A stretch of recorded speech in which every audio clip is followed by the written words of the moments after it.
अध्याय 351। हीरो ने लड़की को बचाया। एक आधे दिन बाद जियान चेन कारवां का पीछा करते हुए भाड़े के सैनिकों के शहर से बाहर निकल गया। बिना कोई निशान छोड़े चलते हुए एक भी व्यक्ति उसे पहचान नहीं पाया। कुछ दूर जाने के बाद जियान चेन कारवां से अलग अपने रास्ते पर निकल गया और जब उसने आसपास किसी को नहीं देखा तो वह अपने जादुई जानवर से उतर गया और अपने मायावी फ्लैश का उपयोग करना शुरू कर दिया। फुट भ्रमात्मक फ्लैश का उपयोग करते हुए जियान चेन एक तीर की तरह आगे बढ़ा और जबरदस्त गति से उड़ते हुए अपने पीछे केवल अपनी दर्पण छवि की धुंधली सी छवि छोड़ गया। पूरी गति से दौड़ते हुए जियान चेन के कान सिर्फ तेज हवा को बहरा कर देने वाले अंदाज में महसूस कर सकते थे, जिससे वह कुछ भी सुनने में असमर्थ हो गया। यहां तक कि उसके दोनों तरफ का दृश्य भी तेजी से धुंधला हो रहा था, जिससे उसे सिर्फ रंगों का मिश्रण ही दिखाई दे रहा था, कुछ खास नहीं। ये पहली बार था जब जियान चेन इतनी बड़ी भूमि पर उच्च गति से यात्रा करने के लिए इल्यूजनरी फ्लैश का उपयोग कर सकता था, इसलिए जिस गति से वह यात्रा कर रहा था उसने खुद जियान चेन को भी चकित कर दिया था। इस गति के साथ जियान चेन को यकीन था कि वह गति में छठे चक्र के पवन से संबंधित पृथ्वी संत मास्टर को हरा सकता है और केवल एक उड़ने वाला स्वर्ग संत मास्टर ही उसके साथ रह सकता है। इल्यूजनरी फ्लैश द्वारा लाई गई इस अकल्पनीय गति के साथ जियान चेन केवल अत्यधिक संतुष्टि महसूस कर सकता था। अब उसे स्वर्ग के संत गुरु से भी डर नहीं लगेगा जो उसका पीछा कर रहे हैं। साथ ही इल्यूजनरी फ्लैश पर उसकी महारत अभी भी बहुत बुनियादी बातों तक ही सीमित थी। जियान चेन ये सोचने से खुद को रोक नहीं पाया कि अगर वह इसमें अत्यंत उच्च स्तर तक महारत हासिल कर ले तो वह कितनी तेजी से यात्रा कर सकता है। इल्यूजनरी फ्लैश अंतहीन रूप से गहरा था। जियान चेन ने बुनियादी बातों पर महारत हासिल करने में लंबा समय बिताया था। जैसे जैसे वह समझ के उच्च स्तर पर पहुंचता गया, कठिनाई और बढ़ती गई। शुरू से ही जब उसने पहली बार इल्यूजनरी फ्लैश सीखना शुरू किया था, जियान चेन को लगा कि इल्यूजनरी फ्लैश के संबंध में अंतरिक्ष के साथ एक गहरा संबंध है। इसका मतलब था कि जियान चेन को दुनिया के गहन रहस्यों को समझने की आवश्यकता होगी, जिसका विस्तार से ये भी मतलब था कि जब तक वह एक संत शासक नहीं बन जाता तब तक वह इल्यूजनरी फ्लैश में उच्च स्तर तक महारत हासिल नहीं कर पाएगा। इसमें कोई आश्चर्य की बात नहीं है कि यह एक प्राचीन कौशल था जिसे पिछली जातियों ने सर्वोच्च तकनीक माना था, जो अपनी जटिलता में सबसे आगे थी। जियान चेन ने मन ही मन सोचा। भ्रमकारी फ्लैश के उपयोग के साथ दक्षिण की ओर उड़ते हुए जियान चेन जीडे कबीले और शिव परिवार के स्वर्ग संत मास्टर से बचने की पूरी कोशिश कर रहा था, अगर वे आते तो। विशाल मैदानों में जियान चेन की आकृति एक मिसाइल में बदल गई थी जो दुनिया भर में उड़ रही थी। युद्ध कौशल के साथ जिसने उसे अपनी क्षमता से कहीं ज्यादा यात्रा करने की अनुमति दी, हवा के तेज झोंकों ने एक विशाल धूल का निशान उड़ा दिया था। ये काफी आश्चर्यजनक दृश्य था, लेकिन जियान चेन के लिए सौभाग्य से वहां एक भी व्यक्ति नहीं था, इसलिए कोई भी इसे नहीं देख पाएगा। 2 घंटे बाद जियान चेन ने मर्सिनरी सिटी से अनगिनत किलोमीटर की यात्रा की थी। अतीत में अगर जियान चेन यह अनुमान लगाने की कोशिश करता कि वह इसी समय अवधि में कितनी दूरी तय कर सकता है, तो वह कभी भी यह अनुमान नहीं लगा पाता कि वह अब कितनी दूरी तय कर रहा है। हालांकि इन 2 घंटों में जियान चेन के चौथे चक्र के पृथ्वी संत मास्टर स्तर के सेंट फोर्स का आधा हिस्सा पहले ही इस्तेमाल हो चुका था। Illusionary flash heaven saint tier स्तर का एक पूरक युद्ध कौशल था, न कि सेंट टियर बैटल स्किल। इस प्रकार इस युद्ध कौशल के लिए इस्तेमाल की गई सेंट फोर्स की मात्रा भयानक थी और जियान चेन खुद इसे केवल 4 घंटे तक बनाए रखने में सक्षम होगा। अचानक 5 किलोमीटर दूर एक 3 मीटर लंबे काले शैतान पैंथर ने जियान चेन को खोज लिया और तुरंत एक तेज गोली की तरह उसकी ओर उड़ चला।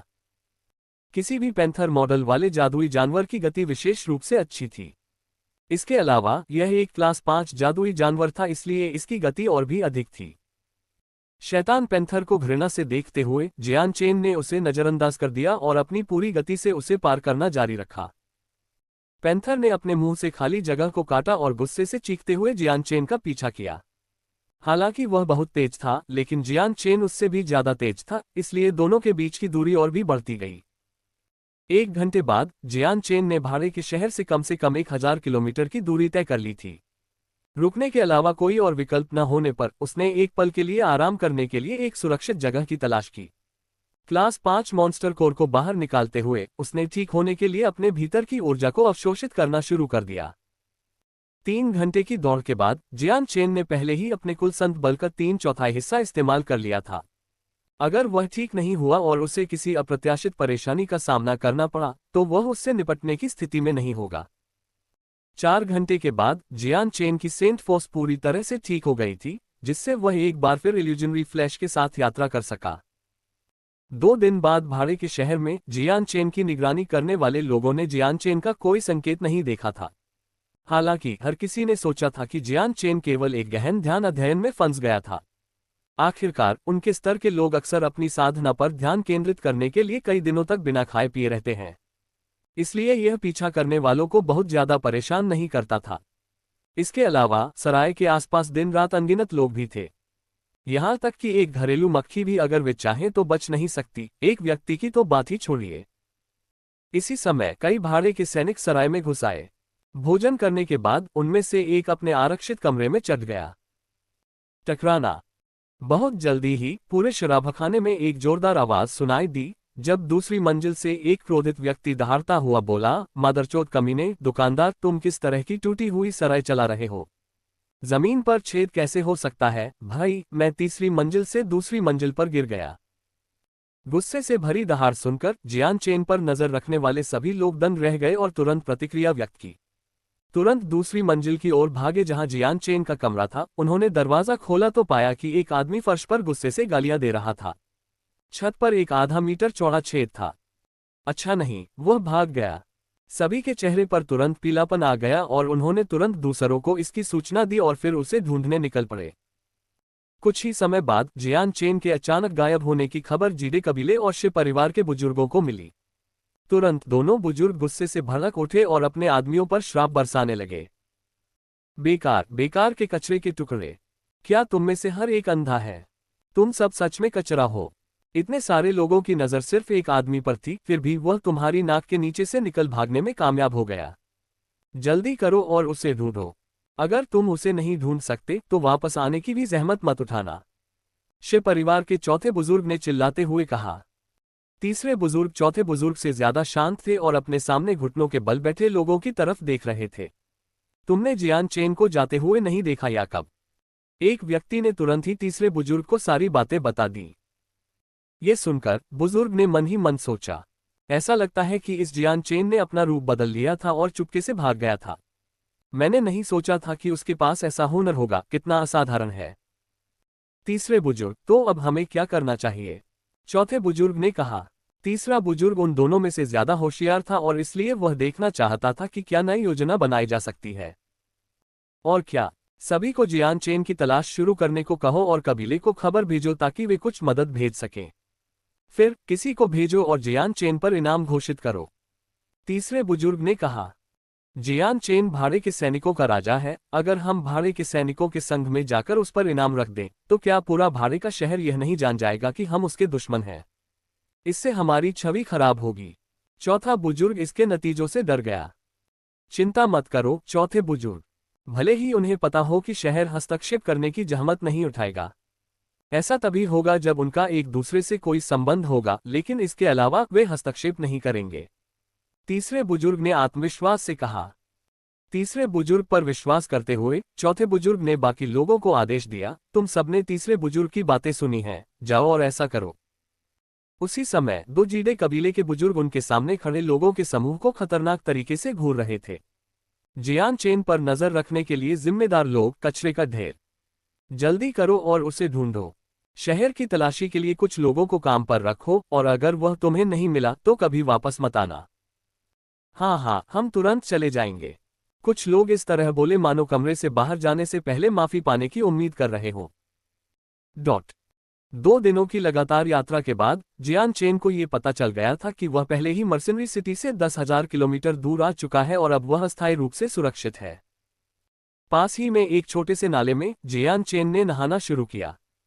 फिर अपने स्पेस बेल्ट से नए कपड़े निकालकर उसने एक बार फिर अपना रूप बदला और एक साधारण दिखने वाले युवक की तरह दिखने लगा और फिर से निकल पड़ा। टूर्नामेंट के कारण बहुत से लोग जियान चेन को जानते थे, इसलिए उसके पास अपना रूप बदलने के अलावा कोई विकल्प नहीं था। इसके बाद जियान चेन ने अपनी गति धीमी कर दी। नक्शे पर अपनी स्थिति के बारे में उसे जो पता था उसके अनुसार 100 किलोमीटर दूर एक और द्वितीय श्रेणी का शहर था। युद्ध की आवाजें बहुत दूर तक नहीं सुनी जा सकती थीं। नजदीक से देखने पर जियान चेन ने पाया कि यह एक युद्ध जैसा लग रहा था जिसमें लगभग 100 साधारण दिखने वाले लोग घोड़ों पर सवार थे। उनके दिखावे से लगता था कि वे डाकू हैं। विरोधी पक्ष के पास केवल 30 आदमी थे जो एक शानदार दिखने वाले कारवां की रक्षा करने की पूरी कोशिश कर रहे थे। ये दृश्य देखकर जियान चेन उस समय के बारे में सोचने से खुद को रोक नहीं पाया जब गेसुन साम्राज्य से भागते समय असीम डाकुओं ने उस पर हमला किया था। उस समय जियान चेन केवल एक तुच्छ संत था और एक संत गुरु द्वारा थकावट के कगार पर पहुंचा दिया गया था। उस समय एक महान संत गुरु एक असहनीय रूप से मजबूत विशेषज्ञ था। लेकिन अब कई साल बीत चुके थे। महान संत गुरुओं में से सबसे शक्तिशाली भी उसके लिए केवल एक घोड़ा मक्खी था, लेकिन यह अभी भी जियान चेन को आहें भरने से नहीं रोक पाया। अध्याय 352 हीरो द्वारा लड़की को बचाना। दो तुम ब्लैकविंड बैंडिट्स बहुत परेशान करने वाले हो। हमने तुम्हें पहले ही पैसे दे दिए हैं, अब तुम क्यों नहीं चले जाते? एक अधेड़ उम्र के आदमी ने गुस्से से चीखते हुए ब्लैकविंड बैंडिट्स में से 3 पर हमला कर दिया। 100 डाकुओं में से एक आदमी जो नेता लग रहा था हंसने लगा। मैंने सुना है कि तुम्हारे लानमिन कबीले में एक खूबसूरत दिखने वाली लड़की है जिस पर दैवीय कृपा है। तुम उसे डांग परिवार के डांग याजहाय को उसकी दुल्हन बनाने के लिए क्यों नहीं देते? तुम्हारे लानमिन कबीले के लिए यह इतनी बुरी बात नहीं होगी। तुम इसके बारे में सपने में भी मत सोचना। मिस हमारे कबीले की सबसे प्यारी मोती है और हमारे कुलपिता को उससे सबसे ज्यादा लगाव है। अगर मिस के साथ अभी कोई दुर्घटना हो जाती है तो हमारा लैनमिन कबीला तुम ब्लैकविंड बैंडिट्स को ढूंढने के लिए हर संभव कोशिश करेगा।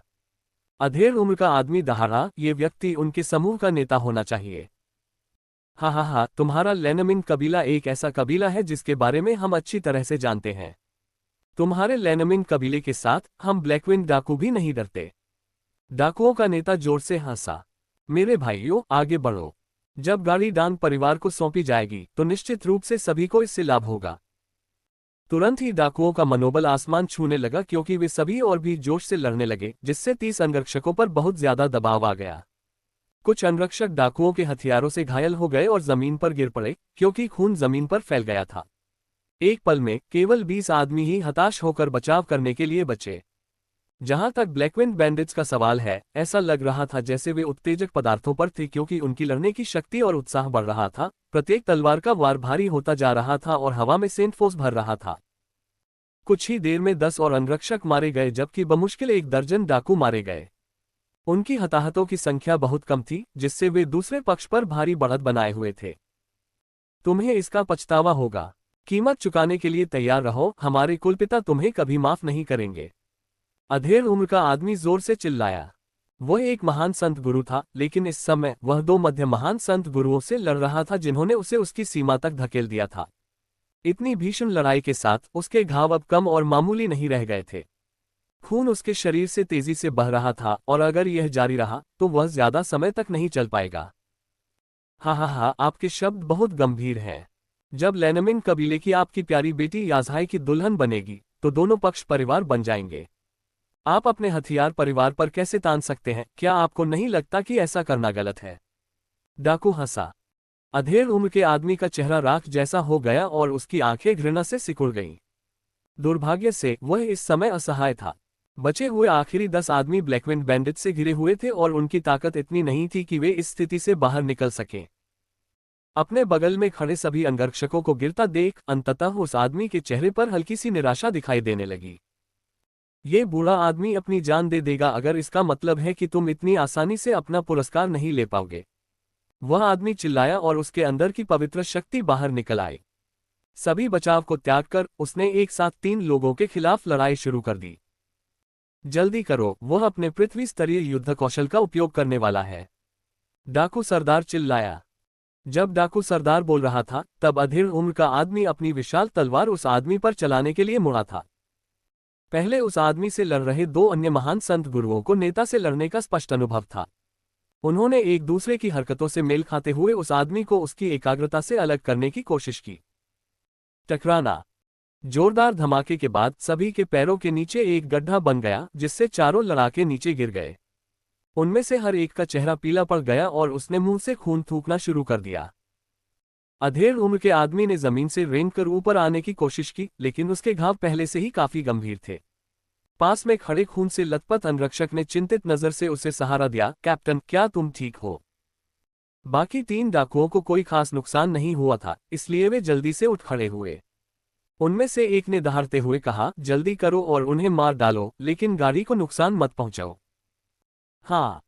प्रत्येक डाकू सहमति में चिल्लाया और अपने पवित्र हथियारों के साथ हमला करने के लिए तैयार होकर शेष अंगरक्षकों पर झपटा। पच पच पच पच डॉट। जैसे ही कई डाकुओं ने हमला करने के लिए अपने हाथ नीचे किए, कुछ अजीब हुआ।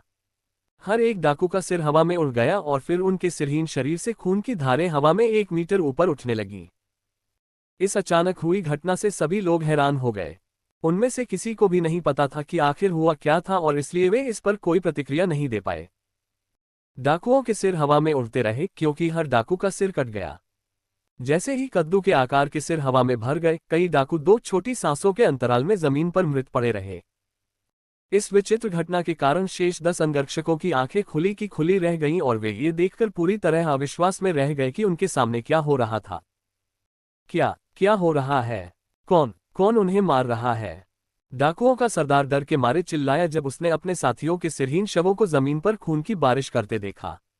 बोलते समय उसकी आवाज कांप रही थी और वे 100 आदमियों के साथ निकले थे, उनमें से सिर्फ 3 ही बचे थे। अचानक उसका शरीर भी स्तब्ध हो गया क्योंकि उसने एक काले वस्त्र पहने व्यक्ति की भयावह छवि को बगल से अपनी ओर उड़ते हुए देखा। वह एक दुबला पतला युवक था जो काले रंग का लबादा पहने हुए था। उसके बाल बहुत छोटे थे और उसका रूप रंग काफी औसत था। अगर उसे लोगों के एक बड़े समूह में रखा जाए तो वह अपनी जगह से बाहर नहीं दिखेगा। सबसे महत्वपूर्ण बात यह थी कि वह 30 साल से 1 साल बड़ा नहीं लग रहा था। डाकुओं के नेता ने भयभीत होकर आने वाले युवक को देखा और फिर हकलाते हुए बोला, क्या वह तुम हो जो मेरे आदमियों को मार रहे हो? शेष 3 डाकुओं और फिर 10 अंगरक्षकों तथा गंभीर रूप से घायल अधेड़ व्यक्ति को घूरते हुए युवक ने अपने स्पेस रिंग से रेडियंट सेंट फोर्स से भरी एक गोली निकाली और उसे खाने के लिए अधेड़ व्यक्ति पर फेंक दिया। अपने मुंह में डाली गई गोली को निगलते हुए उस आदमी के चेहरे पर निखार आने लगा क्योंकि उसे गोली का असर महसूस हुआ। यह एक रेडियंट स्पिरिट पिल है। अपने आश्चर्य में मध्यम आयु वर्ग के व्यक्ति ने तुरंत जियान चेन के प्रति कृतज्ञता में अपने हाथों को ऊपर उठाया। यह मेरे स्वामी को धन्यवाद देता है। हमारा लेनमिन कबीला निश्चित रूप से आपको धन्यवाद देगा। इसकी जरूरत नहीं पड़ेगी। मैं यहाँ सिर्फ घूमने आया था, इससे ज्यादा कुछ नहीं। काले लबादे वाला युवक जो कि जियान चेन था, बोला। बचे हुए तीनों डाकू हैरान होकर जियान चेन को देखने लगे। इस काले लबादे वाले युवक ने कुछ ही पलों में इतने सारे लोगों को मार डाला था। इस तरह की ताकत ने उन्हें पूरी तरह से भ्रमित और भयभीत कर दिया था। इतनी ताकत तो डांग परिवार में भी नहीं होगी। अरे भागो, वह एक ईयर अर्थ सेंट मास्टर है। डाकुओं में से एक डर के मारे हकलाने लगा क्योंकि उसके चेहरे का रंग उड़ गया था। यहां तक कि उसकी बोली भी पूरी तरह से समझ से परे थी क्योंकि वह भागने की कोशिश कर रहा था। अन्य 2 लोग अर्थ सेंट मास्टर के उल्लेख से डर गए थे और उन्होंने भी पैदल भागने की कोशिश की थी। अगर तुम मरना नहीं चाहते तो स्थिर खड़े रहो। एक जोरदार आदेश सुनाई दिया जिससे तीनों डाकू अत्यधिक शक्ति के कारण लगभग जमीन पर गिर पड़े, लेकिन वे अगला कदम उठाने के डर से स्थिर खड़े रहे। हे महान तलवारबाज, कृपया हमें माफ कर दो। हमें एक परिवार है जिसकी देखभाल करनी है और उसे खिलाना है। वे अपनी देखभाल के लिए हम पर निर्भर हैं, लेकिन अगर हम मर गए तो उनके पास जीने का कोई रास्ता नहीं होगा। डाकुओं में से एक ने नाक से बलगम टपकाते हुए चिल्लाया। एक अर्थ सेंट मास्टर विशेषज्ञ के सामने तीनों में से एक को भी विश्वास नहीं था कि वे उससे बच सकते हैं। तुम तीनों यहां आओ। जियान चेन की आंखें ठंडी हो गईं जब उसने डाकुओं को आदेश दिया। तीनों डाकुओं ने एक दूसरे की ओर हताश दृष्टि से देखा और फिर आशंकित होकर जियान चेन के पास पहुंचे तथा उसके सामने झुक गए। तीनों पुरुषों को देखते हुए जियान चेन अपने पीछे खड़े दूसरे मध्यम आयु वर्ग के व्यक्ति की ओर मुड़ा। इन 3 पुरुषों का आप ख्याल रख सकते हैं। मैं युवा स्वामी को धन्यवाद देता हूं। मध्यम आयु वर्ग के व्यक्ति ने अन्य तीनों को आदेश देने से पहले कृतज्ञतापूर्वक कहा, इन तीनों को बांधने के लिए कोई रस्सी ढूंढो, हम इन्हें अपने कुलपिता के पास पहुंचा देंगे। ऐसा करने पर तीनों डाकू और भी अधिक पीले पड़ गए, लेकिन पृथ्वी संत मास्टर की उन पर नजर होने के कारण उनमें अचानक कोई हरकत करने की हिम्मत नहीं हुई। जल्द ही तीनों डाकू घास के गट्ठरों की तरह बंध गए। गार्ड, अब क्या हो रहा है? अचानक गाड़ी के अंदर से एक महिला की धीमी आवाज सुनाई दी। अधेड़ उम्र के व्यक्ति ने तुरंत जवाब दिया, मेरी महिला, अब रिपोर्ट करने के लिए कुछ भी नहीं है। एक मजबूत युवा राजा हमें बचाने में सक्षम था। मेरी महिला, अगर आप कृपया हमारे उपकारकर्ता का अभिवादन करने के लिए बाहर आ सकती हैं। एक क्षण के लिए गाड़ी में सन्नाटा छा गया, फिर दरवाजे खुले और लाल वस्त्र पहने एक लड़की बाहर निकली।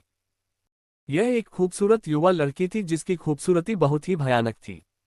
उसकी त्वचा शुद्ध सफेद जैड की तरह थी और उसकी आंखें ऐसी लग रही थीं मानो वे किसी भी आत्मा को मोहित करने में सक्षम हो जो उन्हें देखती है।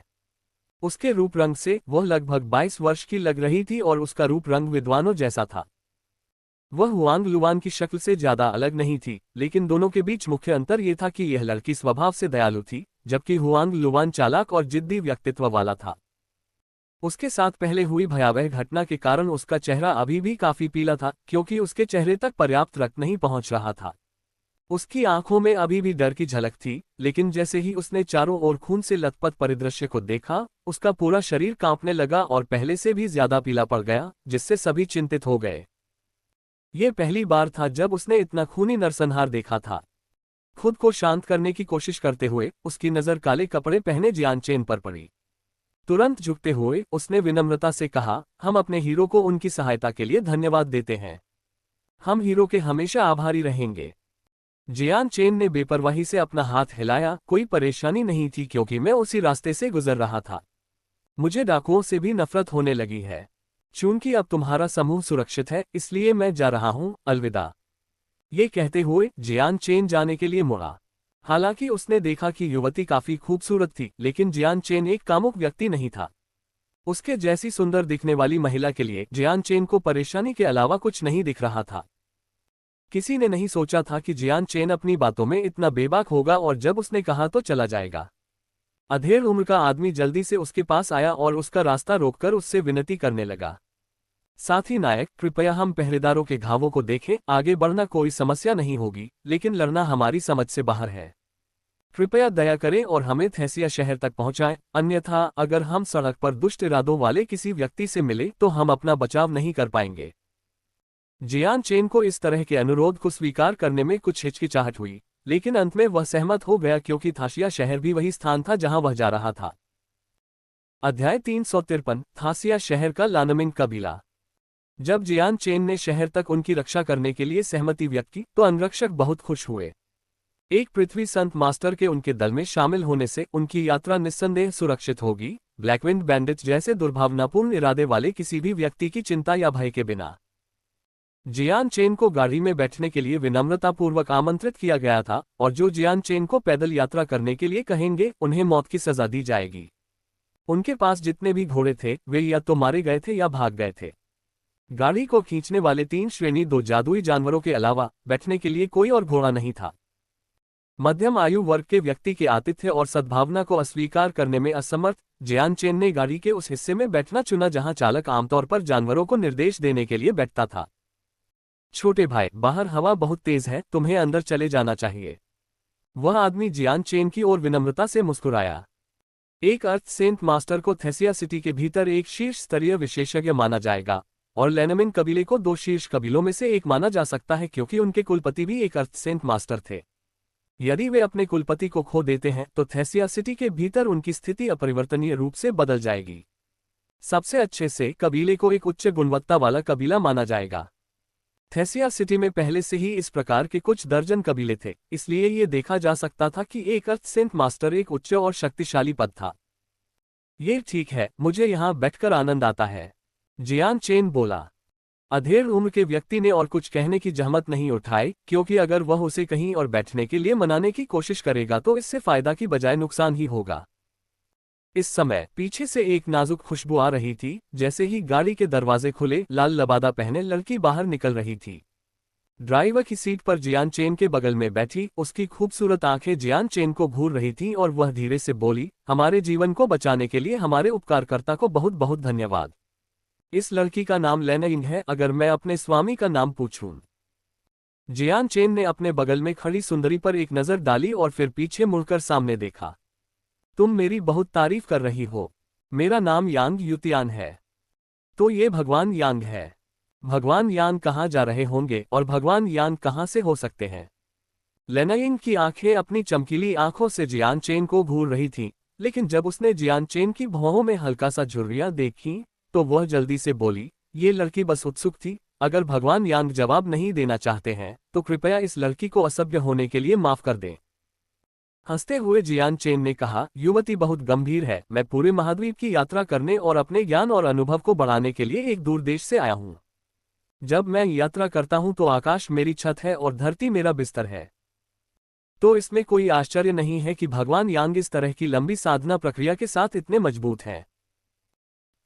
गाड़ी धीरे धीरे आगे बढ़ रही थी, जबकि बाकी 10 अंगरक्षक उसके बगल से गुजर रहे थे। रास्ते में उन्हें कई साधारण भाड़े के सैनिकों के समूह मिले जो घोड़ों पर सवार थे। उस अधेड़ उम्र के व्यक्ति ने तब कुछ घोड़े खरीदने के लिए बहुत सारा पैसा खर्च किया था ताकि 10 अंगरक्षक एक घोड़े पर सवार होकर जा सके। 4 घंटे बाद खून से लथपथ 10 अंगरक्षक और गाड़ी आखिरकार शहर में दाखिल हो गई। सड़क पर हर कोई अपनी पहचान पहचानने लगा था और आपस में बातें करने लगा था। क्या ये लैनमिंग कबीला नहीं है?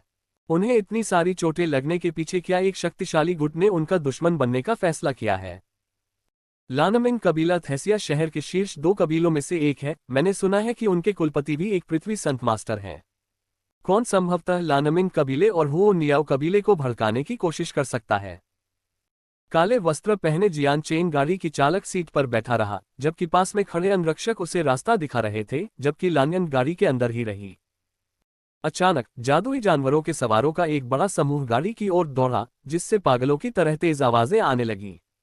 उनके आगे एक बुजुर्ग व्यक्ति दौड़ रहा था, जो क्लास 4 जादुई जानवर स्टॉर्म वुल्फ पर सवार था। जैसे ही अधेड़ उम्र के व्यक्ति ने बुजुर्ग को देखा, उसके चेहरे पर तुरंत मुस्कान आ गई और वह चिल्लाया, ये तो कुलपति हैं। कुलपति यहाँ हैं। लानमिंग कबीले के मुखिया तेजी से पूरे समूह के पास पहुंचे, जिससे अंगरक्षकों के पूरे समूह ने सलामी दी। हम मुखिया का अभिवादन करते हैं।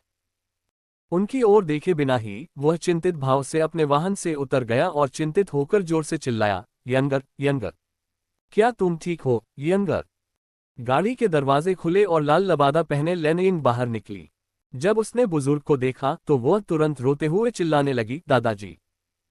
ये देखकर कि लेनयिंग को कोई नुकसान नहीं पहुंचा है, बुजुर्ग का चेहरा तुरंत ढीला पड़ गया और वह लेनयिंग को गले लगाने के लिए कूद पड़ा। तो फिर सब ठीक है। अब सब कुछ ठीक है, यंग। ये तुम्हारे दादाजी की गलती थी। मैंने एक अच्छा अंगरक्षक नहीं रखा और इसलिए मेरी बेटी को ये सब सहना पड़ा। ये बुजुर्ग लैनमिंग कबीले का मुखिया था और अपनी पोती से बहुत प्यार करता था। वह कबीले की मोती थी और वह हमेशा उसकी रक्षा करता था। जब उसने सुना कि लैनमिंग कबीले के कई खूनी अंगरक्षक शहर के द्वार पर दिखाई दिए हैं, तो उसने तुरंत अनुमान लगाया था कि लैनयिंग की रक्षा करने वाले अंगरक्षकों पर घात लगाकर हमला किया गया है। अपनी पोती की जान के डर से वह तुरंत गेट की ओर भागा, जैसे कि वह आग में जल रहा हो। अपनी पोती को सांत्वना देते हुए उसने अपनी ठंडी आंखें उस अधेड़ उम्र के आदमी की ओर घुमाई जो उसकी सुरक्षा के लिए जिम्मेदार था। गार्ड यून, आखिर सड़क पर क्या हुआ? कौन हमारे लैनमिंग कबीले के साथ रास्ता पार करने की हिम्मत करेगा? पैट्रियार्क, हमने ब्लैकविंड बैंडिट्स का सामना किया था जो हमारी ताकत से कहीं ज्यादा थे। अगर लॉर्ड यांग हमारे जरूरत के समय में हमारे पास से नहीं गुजरते तो मुझे डर है कि हम आपको रिपोर्ट करने के लिए वापस नहीं आ पाते। गार्ड यून ने अफसोस के साथ कहा। ये सुनकर लैनमिंग कबीले के मुखिया ने गाड़ी पर पैर मोड़कर बैठे जियान चेन की तरफ देखा, मानो जल्दी से उसका नाप लेना चाह रहे हों। फिर उसने अपने हाथ जोड़कर कहा, मैं छोटे भाई को उसकी सहायता के लिए धन्यवाद देता हूं। मेरा लैनमिंग कबीला तुम्हें जरूर पुरस्कृत करेगा। जियान चेन हंसा लेकिन विनम्रता से जवाब दिया, पैट्रियार्क बहुत दयालु हैं, लेकिन आपका धन्यवाद अनावश्यक होगा। ये केवल संयोग से वहां था। छोटे भाई ने मेरे लैनमिंग की जान बचाई है। यह ऐसी बात है जिसे मेरा लैनमिंग कबीला कभी नहीं भूलेगा। अगर आप हमारे लैनमिंग कबीले में आकर हमारे मेहमान बन सकें तो आपका स्वागत करना मेरे लिए सबसे बड़ा सम्मान होगा। कुलपति ने गंभीरता से कहा। एक पल के लिए जियान चेन हिचकिचाया, लेकिन अंत में उसने मुस्कुराते हुए जवाब दिया, फिर मैं आपको रहने के लिए जगह के लिए परेशान करूंगा। परेशानी? कोई परेशानी नहीं है, मुखिया ने हंसते हुए हाथ हिलाया। उस समय गार्ड यून ने 3 कसकर बंधे हुए डाकुओं की ओर इशारा किया और कुलपति से कहा, कुलपति, ये तीनों ब्लैकविंग डाकुओं के सरगना थे। लॉर्ड यांग ने ही उन्हें पकड़ा था और अब वे आपके फैसले का इंतजार कर रहे हैं। तीनों डाकुओं ने अपने मुंह बांध रखे थे, जिससे वे कुलपति के चरणों में गिरकर क्षमा मांगने के लिए धीमी आवाज में ही बोल सके। कुलपति की आंखें ठंडी हो गईं जब उन्होंने आदेश दिया, पहले उन्हें वापस ले जाओ। थैसिया शहर के उत्तर पूर्वी हिस्से की यात्रा करते हुए समूह जल्द ही एक बड़े और विशाल घर में पहुंच गया जो असाधारण रूप से सुंदर था।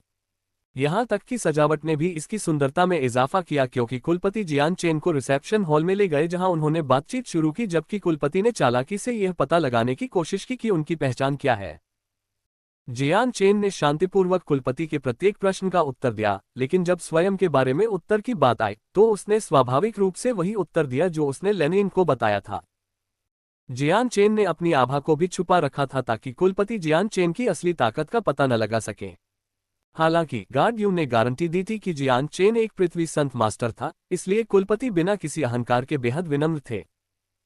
फिर जियान चेन ने विषय बदलते हुए पूछा, कुलपति, क्या आपने स्पेस गेट नामक किसी चीज के बारे में सुना होगा? अंतरिक्ष द्वार, यह क्या है? कुलपति भ्रमित थे, स्पष्ट रूप से समझ नहीं पा रहे थे कि यह क्या है। जियान चेन के चेहरे पर निराशा का भाव देखा जा सकता था। लेनमिन कबीले में आने का उसका उद्देश्य ये पता लगाना था कि क्या आसपास कोई स्पेस गेट है। चूंकि यह स्थान गेसुन साम्राज्य से बहुत दूर था, इसलिए वह यात्रा को छोटा करने के लिए स्पेस गेट से यात्रा करना चाहता था। अन्यथा भले ही वह इल्यूजनरी फ्लैश का उपयोग करता, यात्रा बहुत लंबी होती और संत बल की खपत असहनीय रूप से अधिक होती। जब वह ब्लू विंड किंगडम छोड़ रहा था, तब गेसुन किंगडम और उसके पड़ोसियों के बीच संबंध पहले से ही बहुत तनावपूर्ण थे। 2 साल बीत चुके थे और उसे नहीं पता था कि वर्तमान स्थिति क्या थी या युद्ध पहले ही छिड़ चुका था। दुर्भाग्य से वह जिस स्थान पर था, वह गेसुन किंगडम की खबर सुनने के लिए बहुत दूर था। आखिरकार गेसुन किंगडम काफी छोटा था और तियान युआन महाद्वीप के भीतर राज्यों की संख्या सैकड़ों से अधिक थी। यहां तक कि अगर एक भी खत्म हो जाए तो बाकी महाद्वीप अभी भी चलता रहेगा। उस रात जियान चेन और लेनमिन कबीले के बाकी उच्च पदस्थ सदस्यों ने बढ़िया व्यंजनों का लुत्फ उठाया। अभी लेनमिन कबीला अपने नए मेहमान से उत्साहपूर्वक बात कर रहा था, जबकि उसी समय एक बंद जगह में उच्च पदस्थ सदस्यों का एक और समूह गुप्त रूप से बात कर रहा था। पिताजी, मुझे ये तरीका उचित नहीं लगता। हम इस यांग यूतियन की पहचान के बारे में कुछ नहीं जानते और उसे बहुत कम समय से जानते हैं, इसलिए हमें उसके व्यक्तित्व के बारे में भी कोई जानकारी नहीं है। हम इतनी आसानी से यंग र की सगाई उससे कैसे कर सकते हैं? हम इस बारे में लापरवाह नहीं हो सकते। एक अधेड़ उम्र के व्यक्ति ने कहा, ये लेनिन के पिता थे। कुलपति, वह व्यक्ति एक पृथ्वी संत गुरु है। हालांकि उसकी शक्ल सूरत औसत दर्जे की है, लेकिन अगर वह 30 साल की उम्र तक पृथ्वी संत गुरु के दायरे में पहुंच गया तो इसका मतलब है कि उसकी क्षमता असीमित है। ये संभव है कि वह जल्द ही स्वर्ग संत गुरु बनने की दिशा में आगे बढ़ जाए। अगर हमें स्वर्ग संत गुरु का समर्थन मिलता है तो हमारा कबीला निस्संदेह मजबूत हो जाएगा। अध्याय 354, कक्षा 6, जादुई जानवर। लेंगेन र, तुम्हारा सोचने का तरीका बहुत सरल है। हम इस यांग यूतियन को बिल्कुल नहीं समझते। अगर उसकी पृष्ठभूमि मजबूत है तो यह निश्चित रूप से हमारे लेनमिन कबीले के लिए अच्छा होगा। लेकिन तुमने इस बारे में गहराई से नहीं सोचा। अगर इस यांग यूतियन ने एक भयानक दुश्मन को नाराज किया है तो हमारे लेनमिन को इस स्थिति में घसीटा जाएगा। हालांकि हमारा लेनमिन कबीला थासिया शहर के संबंध में बहुत उच्च स्थान पर है, लेकिन तियान युआन महाद्वीप की तुलना में यह अभी भी एक छोटा क्षेत्र है जहां हम एक कीड़े से ज्यादा कुछ नहीं है जिस पर मुहर लगाई जा सके। हम किसी भी मुसीबत में फंसना बर्दाश्त नहीं कर सकते, इसलिए मैं इसके लिए लेनिन की खुशी पर दांव लगाना स्वीकार नहीं करता। तुम्हारी बातें सही हैं, इस यांग यूतियन की पहचान अभी भी स्पष्ट नहीं है। अभी हम यह अनुमान लगाने में असमर्थ हैं कि यह सगाई सौभाग्य लाएगी या विनाश। ये बहुत जोखिम भरा है। इस स्थिति के बारे में इतनी निराशावादी सोच न रखें। जैसा कि कहावत है, खजाना खोजने के लिए आपको मुसीबत के मुंह से इसे पकड़ना होगा। आप बिना गुफा में प्रवेश किए बाघ के बच्चे को कैसे पकड़ सकते हैं? अगर हम ये जोखिम नहीं उठाते हैं तो हमारा लेनमिन कबीला हमेशा के लिए इस छोटे से थेसिया शहर में छिप जाएगा। ये हमारे कबीले के लिए एक अवसर है। इस तरह की ताकत वाले युवा व्यक्ति महाद्वीप पर देखने को दुर्लभ हैं, लेकिन उनमें से प्रत्येक अद्वितीय प्रतिभाशाली है जिसका भविष्य किसी और जैसा नहीं है। ये लेनमिन कबीले के लिए आगे बढ़ने का मौका है। कई लोग घेरा बनाकर खड़े थे और वे लेनिन की शादी जियान चेन से करवाने के बारे में बहस कर रहे थे। कुछ लोग इस विचार के पक्ष में थे, कुछ इसके खिलाफ थे, लेकिन उनमें से हर एक के पास अपने कारणों के लिए एक तार्किक स्पष्टीकरण था, इसलिए पूरे दिन के बाद भी वे किसी निष्कर्ष पर नहीं पहुंच पाए थे। बस बहुत हो गया, कृपया सब लोग शांत हो जाएं, हम इससे कहीं नहीं पहुंच पाएंगे। हम कुलपति की बात क्यों नहीं सुनते? एक आदमी बोला। तुरंत ही सभी की नजरें लेनमिन कबीले के मुखिया की ओर मुड़ गईं। कुलपति ने एक क्षण के लिए भावशून्य चेहरे से सभी को देखा और फिर बोले, आप में से हर एक को एक क्षण के लिए इस बारे में सोचना चाहिए। क्या आपको वाकई लगता है कि एक पृथ्वी संत गुरु को फंसाना इतना आसान होगा? ये युवक एक मजबूत व्यक्ति है और उसमें गर्व की भावना है। हालांकि वह निस्संदेह एक निम्न श्रेणी का व्यक्ति नहीं है, लेकिन वह ऐसा व्यक्ति भी नहीं है जिसे हमारा छोटा लेनमिन कबीला पकड़ सके। हमें ये भी नहीं पता कि वह हमारे थैसिया शहर में कितने समय तक रहेगा, लेकिन इतना ही काफी है। हम इस बारे में और बात नहीं करेंगे। मैं इस मामले को अपने हाथों में ले लूंगा। अगर आपके पास अभी भी सोचने के लिए पर्याप्त समय है, तो सोचें कि हम ब्लैकविन डाकुओं के खिलाफ क्या कार्रवाई करेंगे। हमारे कीमती मोती के खिलाफ कदम उठाने की हिम्मत करना। अगर हम इन डाकुओं के खिलाफ कार्रवाई नहीं करते हैं, तो मुझे थैसिया शहर में रहना शर्म की बात होगी। हाँ, कुलपिता, सभी ने एक साथ बोल दिया। कुलपिता की शक्ति कबीले में बहुत अधिक थी, और जब वह बोलता था तो कोई भी सुनने से इनकार करने की हिम्मत नहीं करता था। अगली सुबह जियान चेन ने कबीले के परिसर से बाहर निकलने और शहर में घूमने के लिए सड़कों पर निकलने से पहले लानमिन कबीले के कुछ सेवकों को ये बात बताई। थैसिया शहर एक द्वितीय श्रेणी का शहर था, इसलिए यहां आने जाने वाले लोगों की संख्या काफी अधिक थी। शहर की सड़कें आलीशान कपड़े पहने लोगों से भरी हुई थीं, साथ ही कई अलग अलग तरह के मजबूत दिखने वाले भाड़े के सैनिक भी थे। सड़कों पर जो निशान थे वे उस समय के अवशेष थे जब गाड़ियां उस पर से गुजरी थीं, जो ये दर्शाता था कि शहर किस स्थिति में था। रास्ते से हट जाओ, सब लोग रास्ते से हट जाओ। अचानक घोड़ों पर सवार 20 भाड़े के सैनिकों का एक समूह पीछे से उड़कर आया और हवा की तरह भागना जारी रखा, जिससे देखने वाले सभी लोग आश्चर्यचकित हो गए। ये ब्लैक वुल्फ भाड़े के सैनिक ही होंगे। वे कितनी जल्दी में हैं, ये देखकर लगता है कि उनके साथ कुछ हुआ होगा। एक राहगीर ने अपने बगल में बैठे व्यक्ति से कहा, क्या तुम्हें नहीं पता, कल रात एक जानकारी सुनी जा सकती थी। इन अफवाहों के अनुसार हजारों जहर वाली घाटी में 500 किलोमीटर दूर एक क्लास 6 जादुई जानवर देखा गया था। हालांकि यह बुरी तरह से घायल है, लेकिन इसकी लड़ने की शक्ति अभी भी क्लास 5 जादुई जानवर से ज्यादा है। ब्लैक वुल्फ के भाड़े के सैनिकों के इस तरह भागने से मुझे यकीन है कि ऐसा इसलिए हुआ क्योंकि उन्होंने इसे मारने की कोशिश की थी। जो कोई भी क्लास 6 जादुई जानवर को मार सकता है, वह निश्चित रूप से भरपूर लाभ कमाएगा। दूसरे व्यक्ति ने बात की, मजाक कर रहे हो? कह रहे हो कि छठी श्रेणी का एक जादुई जानवर बुरी तरह घायल है, तो तुम कहां उतरोगे? पहला व्यक्ति संदेह से चिल्लाया। भाड़े के सैनिक के चेहरे पर असहाय भाव था। हालांकि यह एक घायल जादुई जानवर है, फिर भी इससे निपटना काफी मुश्किल है। मेरी थोड़ी सी संत गुरु शक्ति के साथ मेरे लिए भागना भी असंभव होगा। मैं इस स्थिति को बर्दाश्त नहीं करूंगा, अन्यथा मैं लंबे समय तक जीवित नहीं रहूंगा। कुछ ही दूर से जियान चेन के कान उन दोनों आदमियों की बातचीत की आवाज सुनकर खड़े हो गए। उनके पास जाकर उसने कहा, साथी भाइयों, क्या आप इस क्लास 6 जादुई जानवर के बारे में जो कह रहे हैं वह सच है? बेशक ये सच है। मैं कल रात उस जगह से आया था, वहां पहले से ही लोगों का एक बड़ा समूह इकट्ठा हो चुका है। व्यवहारिक रूप से हर कोई एक महान संत गुरु है, बस कुछ ही पृथ्वी संत गुरु हैं। क्या आपको लगता है कि यह झूठ है? दूसरे भाड़े के सैनिक ने ऐसे चेहरे से बात की जिससे ऐसा लग रहा था कि यह झूठ नहीं है। उसी समय आगे से एक और तेज चीख सुनाई दी, क्योंकि 30 लोगों का एक समूह घोड़े पर सवार होकर शहर के फाटक के बाहर की ओर भाग रहा था। वे गोल्डन यूनिकॉर्न मर्सिनरीज होंगे। अगर आप सामने देखें तो वे कैप्टन और वाइस कैप्टन हैं। ऐसा लगता है कि वे 1000 पॉइजन वैली की ओर जा रहे हैं।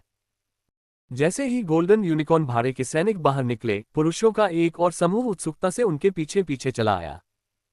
यह थैसिया शहर के सबसे मजबूत कबीलों में से एक है, हुओन नियाओ कबीला। एक अन्य व्यक्ति ने आश्चर्य से चिल्लाकर कहा।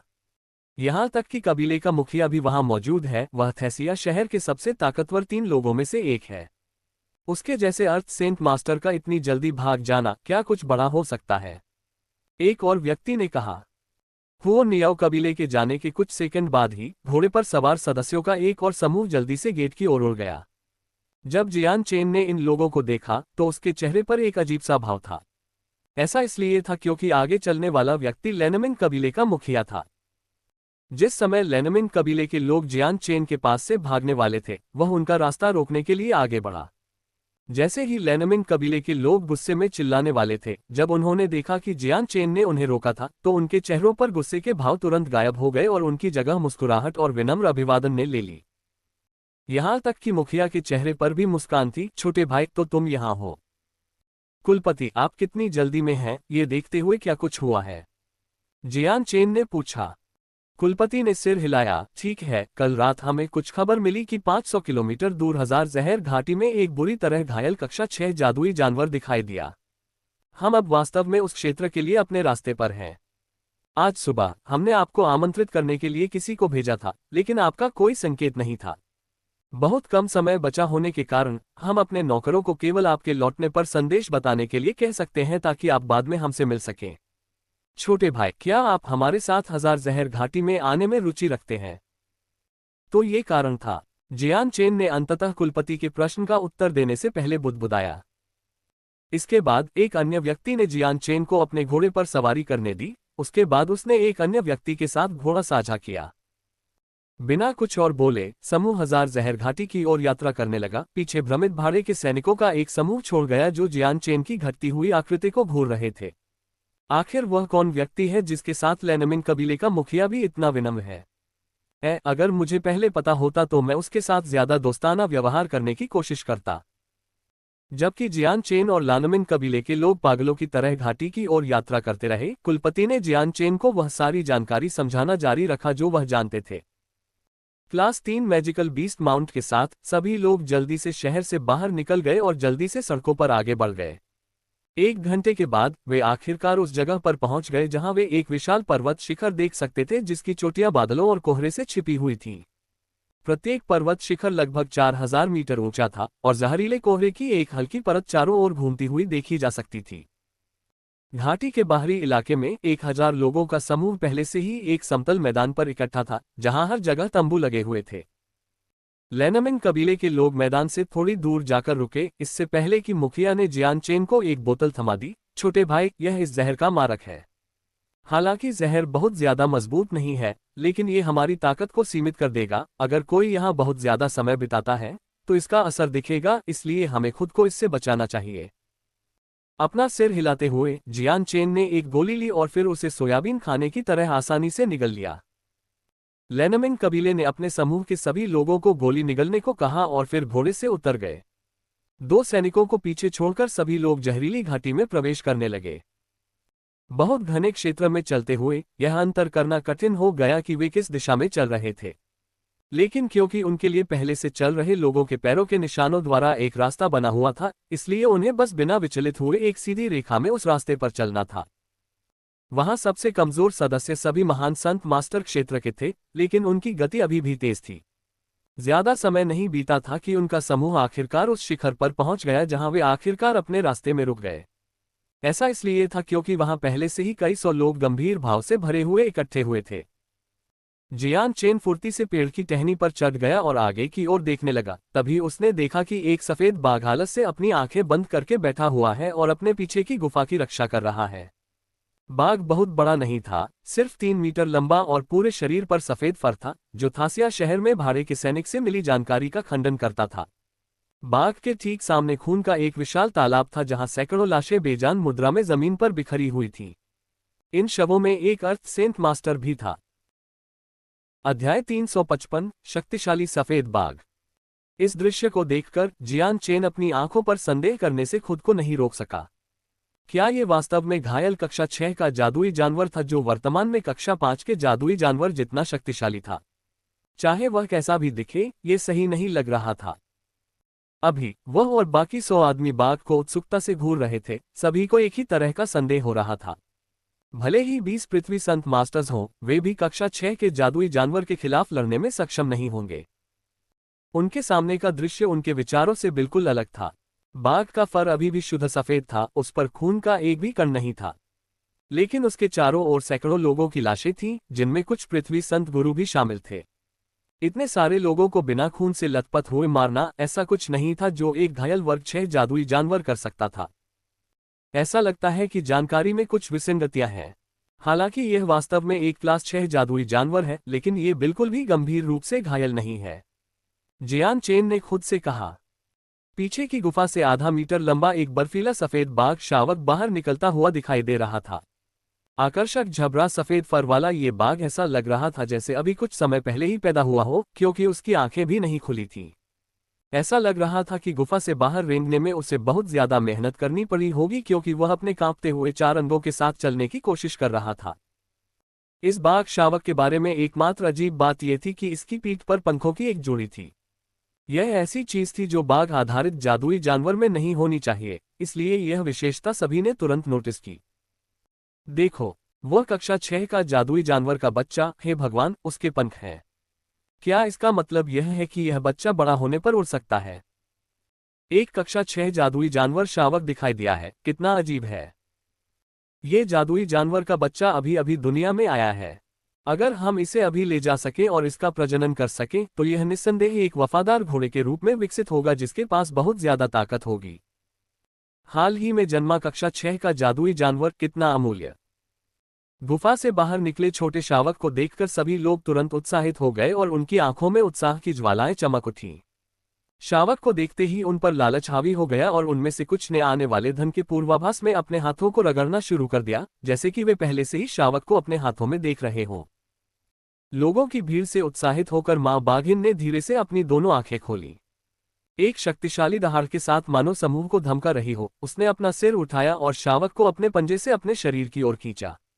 उसकी आंखों में स्नेह, दुख, दर्द और शोक जैसे असंख्य भाव थे, लेकिन ये सब किसी ने नहीं देखा था सिवाय जियान चेन के, जो पेड़ की टहनी पर बैठा था। उसने इसे देखा। उस पल में उसने स्पष्ट रूप से उस भयावहता को देखा था जो प्रकृति में अशुभ थी। हालांकि इसने कमजोरी के पल को बिल्कुल भी नहीं छिपाया, जिससे जियान चेन को यह समझने में मदद मिली कि बाघ कितनी निराशा में था। शावक अपनी मां की पकड़ से भागने की कोशिश कर रहा था और अपना सिर मां के फर से बाहर निकालने की कोशिश कर रहा था, लेकिन अंत में शावक मां के दुलार में ही रहा और उसने हल्की सी रोने की आवाज निकाली। मां की आंखों में एक ममता भरी नजर थी और वह अपने बच्चे को प्यार से देख रही थी, जैसे कोई मां बिना किसी द्वेष के देखती है। मां की दयालु आंखों के पीछे दर्द की एक झलक थी जो पहले से ही बाघ को कुछ आंसू पोंछने के लिए मजबूर कर रही थी। बाघ मां के पीछे खड़े सभी लोग केवल अविश्वास के साथ बाघों की जोड़ी को देख रहे थे। उनमें से कोई भी विश्वास नहीं कर पा रहा था कि वे क्या देख रहे हैं, क्योंकि यह बाघ जो भावनाएं प्रदर्शित कर रहा था वे इतनी तीव्र थी कि उन्हें विश्वास ही नहीं हो रहा था कि वे किसी जादुई जानवर से आए हैं।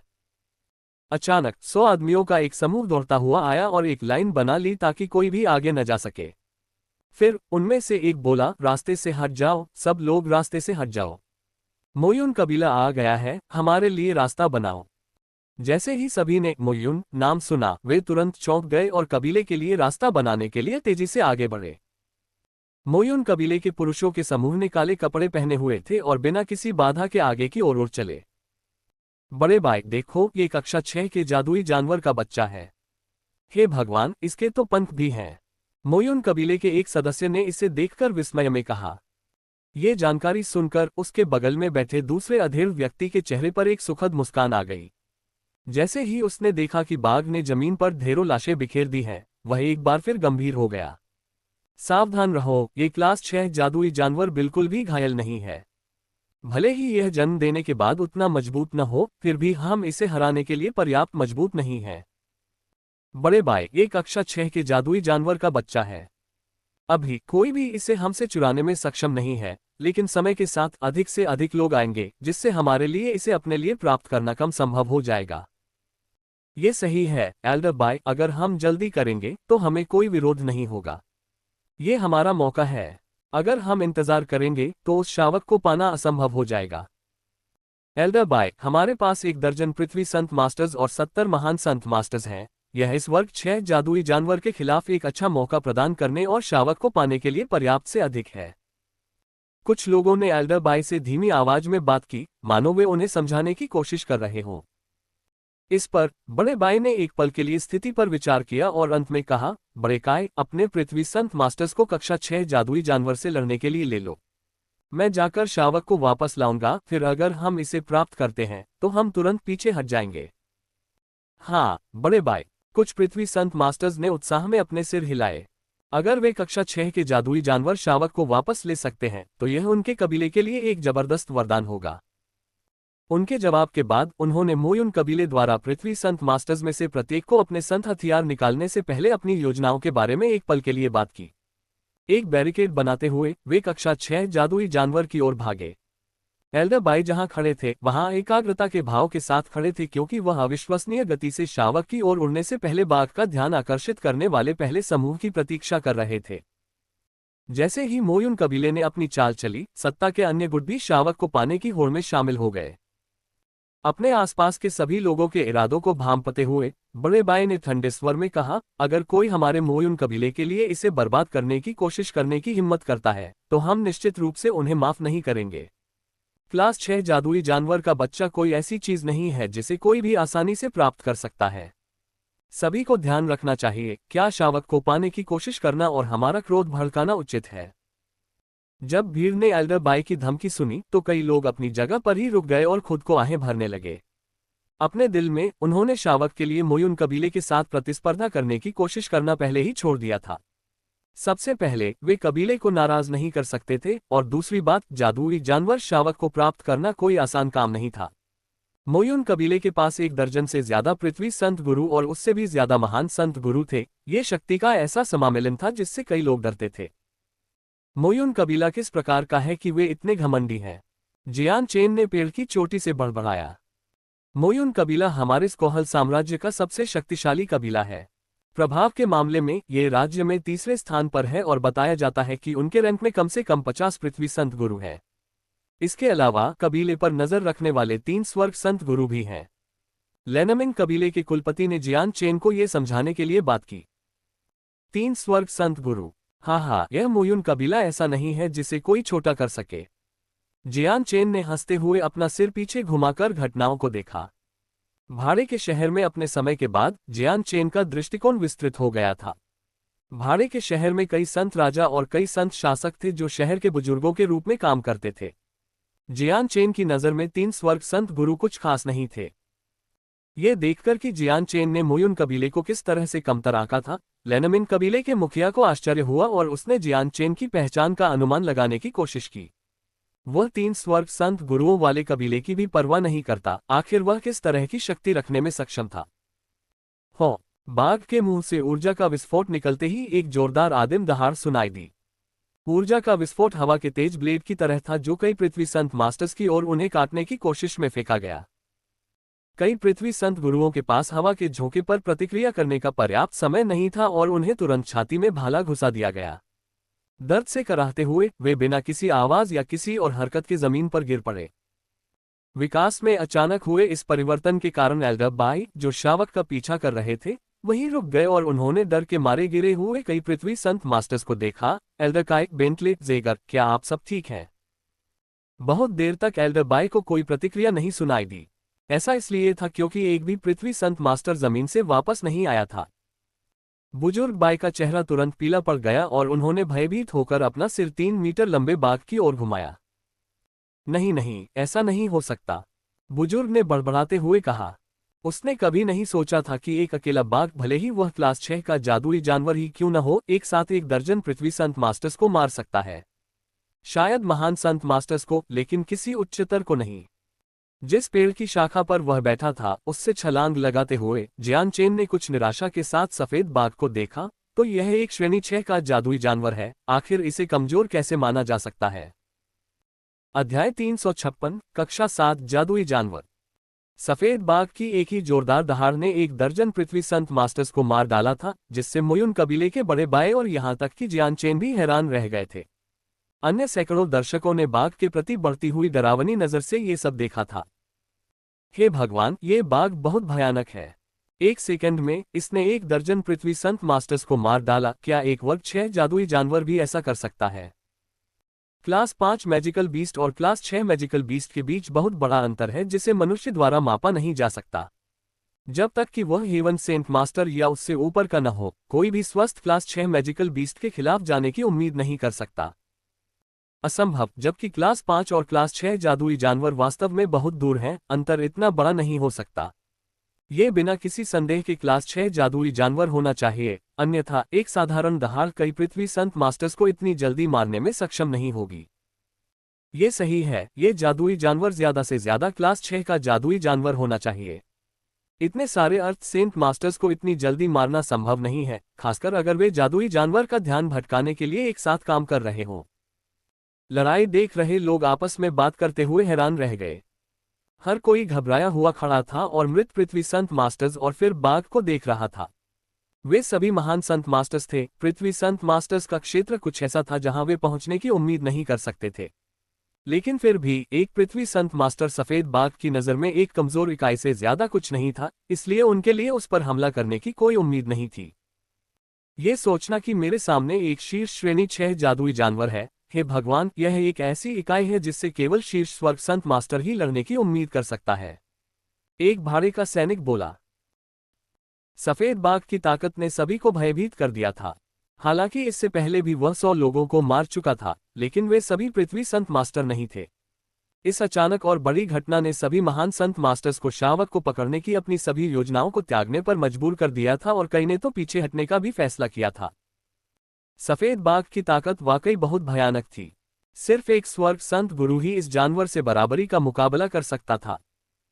मोयुन कबीले के बुजुर्ग बाय एक क्षण के लिए अवाक रह गए, लेकिन कक्षा 6 के जादुई जानवर के बच्चे को अपनी आंखों के सामने देखकर उन्हें पीछे हटने पर मजबूर होना पड़ा। जल्दी वापस आओ और कबीले को इसकी सूचना दो, बुजुर्ग ने अपने कबीले के एक अन्य व्यक्ति से कहा। हाँ, वह व्यक्ति तुरंत अपने घोड़े पर सवार होकर चला गया। देखते ही देखते 2 दिन बीत गए और हजारों जहर वाली घाटी में ज्यादा से ज्यादा लोग आने लगे। क्लास 6 के जादुई जानवर की अफवाहें तेजी से फैल रही थीं, जिससे मोयुन कबीले से भी ज्यादा ताकतवर कबीले वहां आने लगे थे। व्यावहारिक रूप से हर समूह कम से कम 10 पृथ्वी संत मास्टर्स लेकर आया था, जिससे वहां पृथ्वी संत मास्टर्स की संख्या 100 से ज्यादा हो गई। ये भी कहा गया कि स्वर्ग के संत मास्टर पूर्वज खुद भी कुछ समय बाद ही प्रकट हुए थे। जाहिर है, वह भी कक्षा 6 के जादुई जानवर के शावक के आकर्षण से मोहित हो गए थे। रास्ते से हटो, ड्रैगन और टाइगर का संप्रदाय यहाँ है। अगर सभी लोग कृपया अपने रास्ते से हट जाएं, तो हम स्पिरिट हेवन संप्रदाय से हैं। बाह्य कबीला यहाँ है, रास्ते से हट जाओ। हम युद्ध देवता के भाड़े के सैनिक हैं, रास्ता छोड़ दो। कक्षा 6 के जादुई जानवर के बारे में सुनकर एक के बाद एक कई ताकतवर गुट घाटी में आ गए। हर कोई अपने अपने समूहों के लिए उत्सुकता से इंतजार कर रहे पृथ्वी संत मास्टर्स के लिए एक अवसर की प्रतीक्षा कर रहा था। विकास की इस गति के साथ लेनमिन कबीले ने पहले ही इसमें शामिल न होने का फैसला कर लिया था। कुलपिता ने फैसला किया कि शावक के लिए बाघ की गुफा में प्रवेश करने का प्रयास अब कोई योजना नहीं थी और उसने इस मामले से अपने हाथ साफ कर लिए। आज हर शक्तिशाली गुट के प्रमुख सफेद बाघ के मामले पर चर्चा करने के लिए एकत्र हुए थे। जबकि वे सभी पृथ्वी संत मास्टर थे और सबसे अधिक संभावना थी कि वे कक्षा 6 के जादुई जानवर से लड़ सकते थे, वे इसके लिए भारी कीमत नहीं चुकाना चाहते थे। हर कोई जानता था कि एक से लड़ना बहुत मुश्किल नहीं होगा, लेकिन उसे हराना मुख्य समस्या नहीं थी। आइए इसे इस तरह से देखें, आप सभी ने खुद ही क्लास 6 मैजिकल बीस्ट की अद्भुत शक्ति देखी है। यह आसानी से एक साथ कई अर्थ सेंट मास्टर्स को नष्ट करने में सक्षम था। क्यों न हम सभी क्लास 6 मैजिकल बीस्ट से लड़ने के लिए एक साथ आ जाएं, फिर अंत में हम सभी शावक के लिए लड़ेंगे। बाह्य कबीले के एक मध्यम आयु वर्ग के व्यक्ति ने बात की। नहीं, ऐसा नहीं होगा। अगर हम में से कोई इस स्थिति का फायदा उठाकर शावक को चुरा ले तो हम क्या करेंगे? युद्ध देवता के भाड़े के सैनिकों के कप्तान ने कहा। ऐसी हिम्मत कौन करेगा? हमारे बीच इतने सारे लोग हैं, हम इस व्यक्ति को आसानी से घेर सकते हैं। ड्रैगन और टाइगर संप्रदाय के विशेषज्ञों में से एक ने कहा। ठीक है, तो हम इसे इस तरह से करेंगे, अपने आदमियों को तैयार करो। एक झटके में कई शक्तियां एक निष्कर्ष पर पहुंच गईं।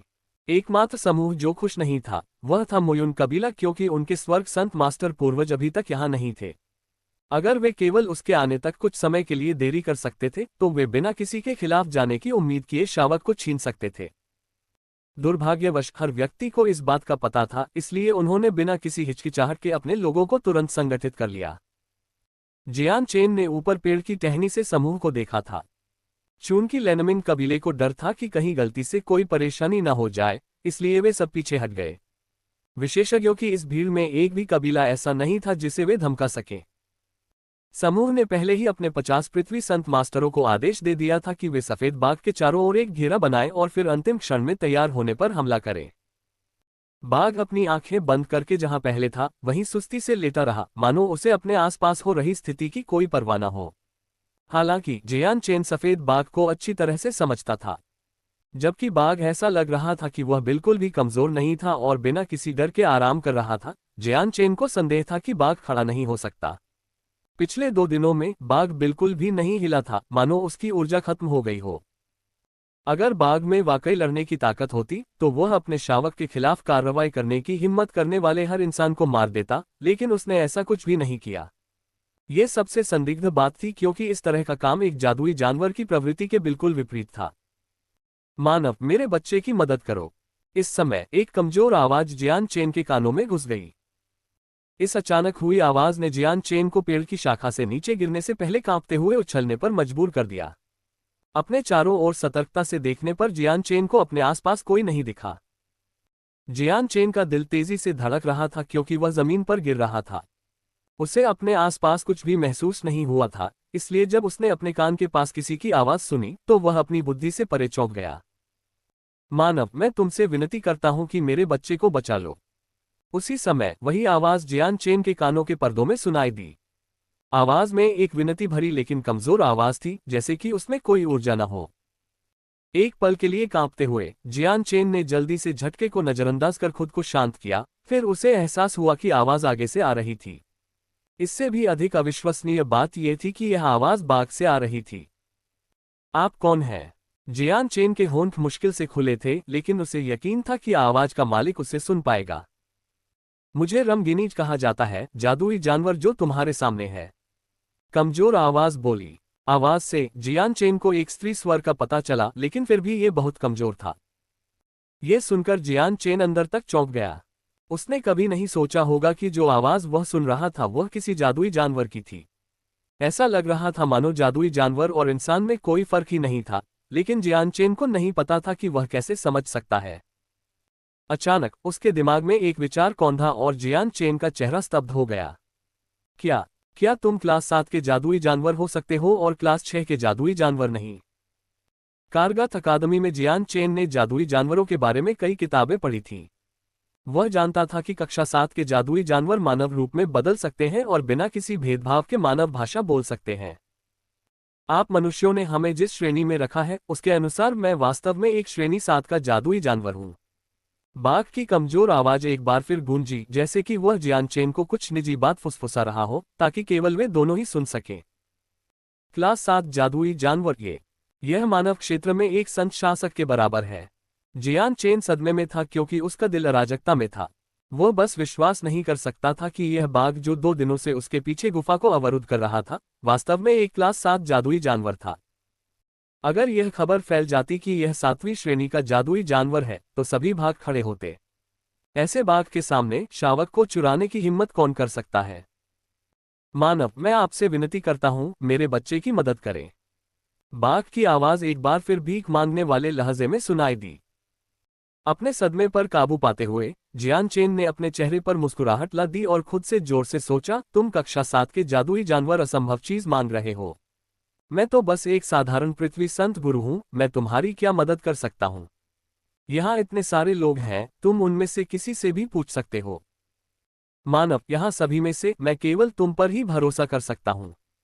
बाकी सब अविश्वसनीय हैं, क्या तुम मेरे बच्चे की मदद करोगे? बाघ ने एक बार फिर पूछा। तुम मुझे जानते भी नहीं, फिर तुम मुझे यहां सबसे भरोसेमंद व्यक्ति क्यों मानते हो? जियान चेन इस बाघ के तर्क की लापरवाही पर आश्चर्यचकित था। अंतर्ज्ञान। हम जानवरों में सहज बोध की गहरी समझ होती है। इसके बिना हम अपने से ज्यादा शक्तिशाली किसी भी प्राणी को महसूस नहीं कर पाएंगे। मेरी सहज बोध मुझे गलत नहीं करती, यह मुझे बताती है कि यहाँ सभी मनुष्यों में से मैं जिस पर भरोसा कर सकता हूँ वह सिर्फ वही है जो मेरे बच्चे को बाकियों से बचा पाएगा। मानव, क्या तुम मेरे बच्चे की मदद करोगे? अध्याय 357, पंख वाला बाघ देवता। जियान चेन को थोड़ा अजीब महसूस हुआ। वह जानता था कि यह कोई आसान काम नहीं होगा। एक पल सोचने के बाद जियान चेन बोला, क्या आप मुझे बता सकते हैं कि आपकी क्या समस्याएं हैं और मुझे आपकी कैसे मदद करनी चाहिए? उस समय चिल्लाने की आवाजें सुनी जा सकती थी क्योंकि शक्तियों का समामेलन अचानक सभी 50 पृथ्वी संत मास्टर्स के साथ बाघ की ओर बढ़ रहा था। हो! बाघ की आंखों में एक खतरनाक चमक आ गई और फिर उसने अपना सिर आसमान की ओर घुमाया और इतनी जोर से दहाड़ा कि पूरी घाटी हिल गई। घाटी के अंदर मौजूद सभी लोग डर से कांप उठे और उन्हें अपनी जान का डर सताने लगा। बाघ जो 2 दिन से ऊपर नहीं चढ़ा था, अचानक सीधा ऊपर की ओर उछला। एक भयंकर रक्तपिपासु घूर के साथ वह लड़ाकों के समूह में कूद पड़ा। बाघ का आकार बहुत बड़ा नहीं था, वह केवल 3 मीटर लंबा था, लेकिन उसमें बहुत ताकत थी। इंसानों के बीच बाघ भेड़ों के बीच भेड़िए की तरह था। एक ही वार से उसने नरसंहार कर दिया क्योंकि कोई भी उसके पंजों से बच नहीं पाया। जिस किसी पर भी उसके पंजे लगे वह स्वाभाविक रूप से मर गया और कोई भी व्यक्ति उस पर सफलतापूर्वक वार नहीं कर पाया। कुछ ही 10 सांसों में प्रत्येक गुट के 50 पृथ्वी संत गुरुओं में से प्रत्येक का सफाया हो गया था। एक भी नहीं बचा था और बाघ चाहे जहां भी मुड़े देखने के लिए कोई नहीं बचा था।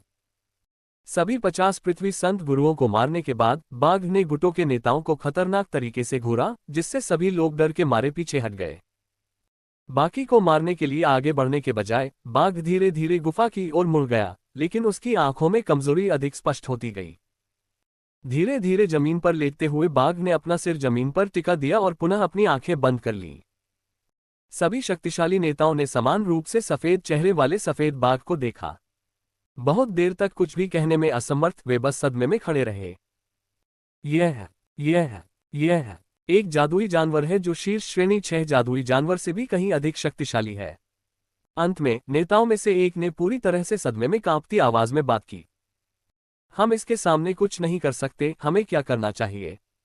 अगर हम अभी सिर्फ अपने नेताओं के साथ लड़ें तो भी हम विरोधी नहीं बन पाएंगे। एक और बोला, ये गलत है, वो जादुई जानवर असामान्य है। इतनी ताकत होने के बावजूद उसने हमें क्यों नहीं मारा? अपने बच्चे की रक्षा के लिए यह असामान्य व्यवहार है। हाँ, ये बहुत अजीब है। उस जादुई जानवर को देखो, वह इतना उदासीन क्यों है? वो तो आंखें बंद करके भी झपकी ले रहा है। अफवाहें थी कि वह घावों के कारण बहुत कमजोर हो गया था, क्या इसीलिए उसने हम सभी से लड़ाई नहीं की? हाल ही में हुए नरसंहार के सदमे के बाद सभी आपस में बात करने लगे। एक जादुई जानवर अपने शावक की रक्षा पूरी तरह से करता है और निश्चित रूप से किसी भी इंसान को नहीं छोड़ेगा जो उसे चुराने की कोशिश करेगा। जो कोई भी कोशिश करेगा उसे जादुई जानवर के क्रोध का सामना करना पड़ेगा, इसलिए इस सफेद बाघ की हरकतें थोड़ी अजीब थीं। उस समय बाघ की आवाज एक बार फिर जियान चेन के दिमाग में आई। मानव, मैं अब और नहीं रुक सकता। मैं तुमसे वादा करता हूं कि तुम मेरे बच्चे को यहां से ले जाओगे। इस भीड़ में तुम ही एकमात्र हो जिस पर मैं भरोसा कर सकता हूं। मैं नहीं चाहता कि मेरा बच्चा किसी और के हाथों में रहे। अभी बाघ की आवाज पहले से भी कमजोर थी। ये सुनकर जियान चेन की भौहें सिकुड़ गईं और फिर उसने सिर हिलाया। ठीक है, मैं आपके बच्चे की देखभाल करने का वादा करता हूं। मानव, मैं आपका जितना भी धन्यवाद करूं कम है। मेरा अंतर्ज्ञान मुझे बताता है कि अपने बच्चे को आपके हवाले करना सबसे समझदारी भरा रास्ता है। मैं ये भी महसूस कर सकता हूं कि भविष्य में मेरे बच्चे को जो भी खतरा होगा आप उसकी मदद कर पाएंगे। क्या ये सही है? सफेद बाघ ने खुशी से कहा। सही। जियान चेन ने बिना किसी हिचकिचाहट के सिर हिलाया। मानव, मैं रम गिनीज तुम्हारा बहुत आभारी हूं। हालांकि इससे तुम्हारी परेशानियां और बढ़ जाएंगी, लेकिन मेरे पास कोई दूसरा उपाय नहीं है। गुफा में जाओ और मैं तुम्हें कुछ बातें समझाऊंगा। बाघ बोला। बिना किसी हिचकिचाहट के वह बिजली की तरह भीड़ को पार करके बाघ के पीछे वाली गुफा में उड़ गया। अरे, वो कौन है? क्या वो मरने की कोशिश कर रहे हैं? वह आदमी अब जीना नहीं चाहता। समूह में से किसी ने भी जियान चेन को रोकने की कोशिश नहीं की, बल्कि उसे सफेद बाघ की ओर जाते हुए ऐसे देखा जैसे वह कोई मूर्ख हो।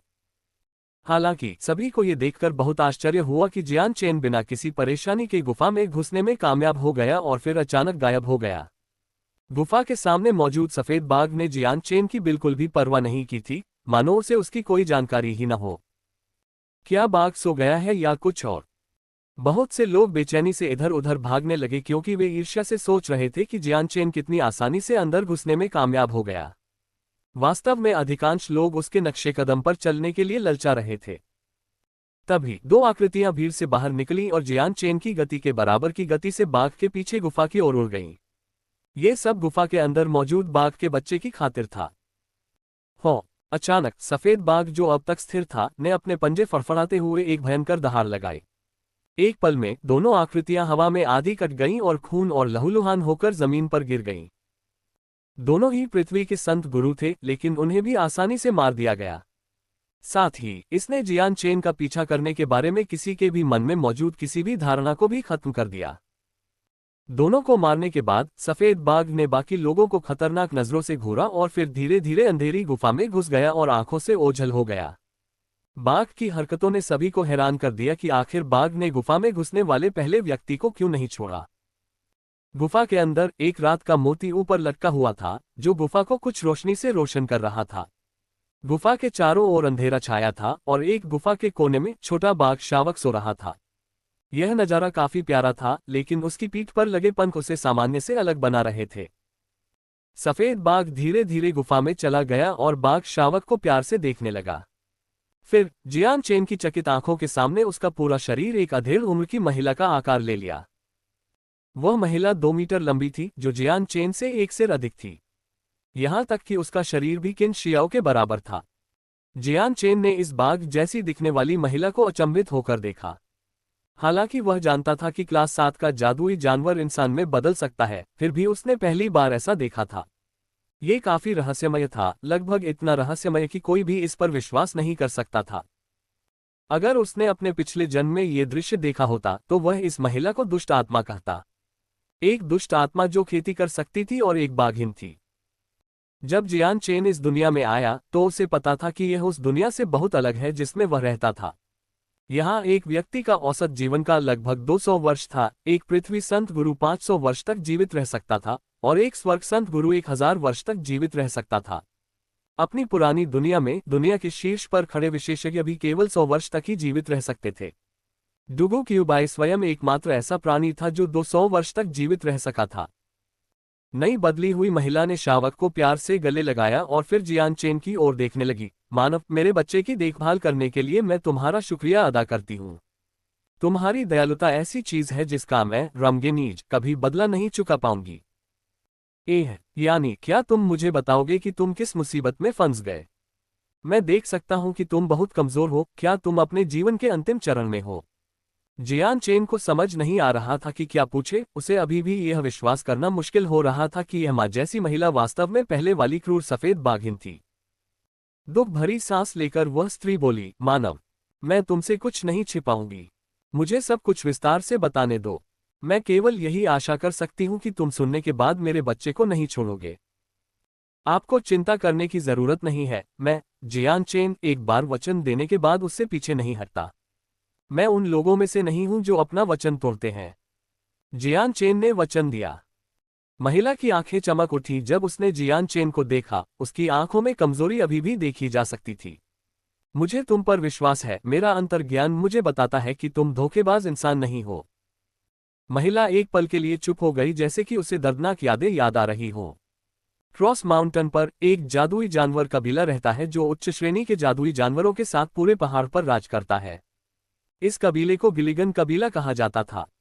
गिलिगन कबीले के भीतर 2 राजा हैं जो भूमि आधारित जादुई जानवरों और आकाश आधारित जादुई जानवरों के बीच विभाजित हैं।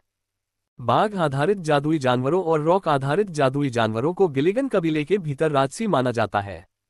ऐसा इसलिए है क्योंकि भूमि जादुई जानवरों का राजा एक गोल्डन फर टाइगर किंग था और आकाश जादुई जानवरों का राजा लीजेंडरी रॉक था। जहां तक मेरा सवाल है, मैं गिलिगन कबीले का एक उच्च रैंकिंग वाला बुजुर्ग था। इस बच्चे का पिता एक सुनहरा फर वाला बाघ राजा था जो भूमि जादुई जानवरों के वर्तमान राजा का छोटा भाई था। एक और वर्ग 7 जादुई जानवर, जैसा कि आप कहेंगे। पिता और मैं एक दूसरे से 100 साल से अधिक समय से प्यार करते थे, लेकिन 22 साल पहले ही मैं गर्भवती हुई। 20 साल तक परिपक्व होने के बाद 2 साल बाद ही पिता और मैं बहुत खुश हुए। मैंने बाघ आधारित जादुई जानवरों के प्राचीन सम्राट की दौड़ को जन्म दिया, पंख वाले बाघ भगवान। अध्याय 358, सफेद बाघ को बचाना। जिस क्षण उसने पंख वाले बाघ देवता के बारे में बात की, रमगेनीज भावुक होने लगी। पंख वाले बाघ देवता बाघ प्रकार के जादुई जानवरों के राजा हैं। वे हम बाघ प्रकार के जादुई जानवरों के बीच सर्वोच्च स्थान रखते हैं और जादुई जानवरों के देवता भी हैं। ये केवल पंख वाले बाघ देवता की वजह से ही संभव हुआ कि सभी जादुई जानवर एक के रूप में सर्वश्रेष्ठ बन गए। बाई कबीले द्वारा खदेड़े जाने के बाद हम जादुई जानवरों को महासागरों के पार ले जाकर हम आखिरकार इस महाद्वीप पर कब्जा करने में सफल हुए। जब पिता और मैंने सुना कि हमारा बच्चा एक पंख वाला बाघ देवता है, तो हम दोनों अविश्वसनीय रूप से खुश थे। अपने उत्साह को रोक पाने में असमर्थ पिता अपने बड़े भाई को खुशखबरी सुनाने के लिए चले गए। हालांकि दुर्स्वप्न उसी समय शुरू हुआ। हमने कभी नहीं सोचा था कि बड़े भाई के दिमाग में अचानक बुरे विचार आने लगेंगे। उसे डर था कि पंख वाला बाघ देवता जल्द ही उसकी शक्ति के लिए खतरा बन जाएगा और इसलिए उसने हमारे बच्चे को मारने की कोशिश की। हमारे बच्चे की खातिर पिता और मैं दोनों ने गिलिगन कबीले को छोड़ दिया, लेकिन राजा का हमें जाने देने का कोई इरादा नहीं था। एक पंख वाले बाघ देवता के होने की बात को गुप्त रखते हुए वह व्यक्तिगत रूप से हमारे पीछे आया था। मेरे पति और मैं एक साथ उसके सामने नहीं टिक सकते थे और परिणामस्वरूप हमें भारी चोटें आईं। हालांकि अंतिम क्षणों में मेरे पति ने हमारे बच्चे और मुझे भागने की अनुमति देने के लिए खुद को बलिदान कर दिया। अभी मैं अपने पति की खोई को महसूस नहीं कर सकती, वह पहले ही अपने बड़े भाई की योजनाओं के आगे झुक चुका है। अपनी कहानी बताते समय रमगिनीज के चेहरे पर दुख की लकीरें उभर आईं और उसकी आंखों से आंसू बहने लगे। मैं अपने बच्चे को लेकर क्रॉस पर्वत से भागकर इस जगह पर आई हूँ। शायद यह ईश्वरीय कृपा थी, या स्वर्ग चाहता था कि मेरे बच्चे को कोई नुकसान न पहुंचे, लेकिन किसी अलौकिक घटना के कारण मैं अपने जीवनकाल के अंत तक पहुंचने से आधे साल पहले एक भरोसेमंद इंसान से मिल पाए। शायद तुम्हारा आना स्वर्ग की आज्ञा थी। तुम्हारी जीवन अवधि का अंत। क्या तुम किसी ऐसी चोट से पीड़ित हो जिसका कोई इलाज नहीं हो सकता? जियान चेन ने पूछा। दुखी नजर से रमगिनीज ने कहा, सही है, जब गिलिगन कबीले का राजा मुझसे लड़ रहा था तब मेरे शरीर में एक शुद्ध काली ऊर्जा जबरन घुसाई गई थी। आजकल जब तक यह मेरे अंदर घुसती है मैं कुछ नहीं कर सकता। ये काली ऊर्जा राजा से ही आती है और मुझे इसे रोकने का कोई तरीका नहीं मिला। अब मैं बस इतना कर सकता हूं कि धीरे धीरे अपने शरीर को इस ऊर्जा से घिरते हुए देखूं। अगर जादुई जानवरों की शारीरिक शक्ति में बेहतर लाभ न होता तो मैं बहुत पहले ही मर चुका होता। अभी मेरे पास ज्यादा से ज्यादा 3 दिन है। रमगिनीज की बात सुनकर जियान चेन को झटका लगा। तो क्या आपके अंदर की काली ऊर्जा को खत्म करने का कोई और तरीका नहीं है? रमगिनीज ने अपना सिर हिलाया, कोई नहीं है। गिलिगन कबीले के राजा ने अपनी खुद की ऊर्जा का इस्तेमाल करके मुझ पर डार्क एनर्जी से हमला किया। यह न केवल शक्तिशाली है बल्कि इसने मेरे पूरे शरीर में प्रवेश कर लिया है और मेरे जीने की किसी भी संभावना को नष्ट कर दिया है।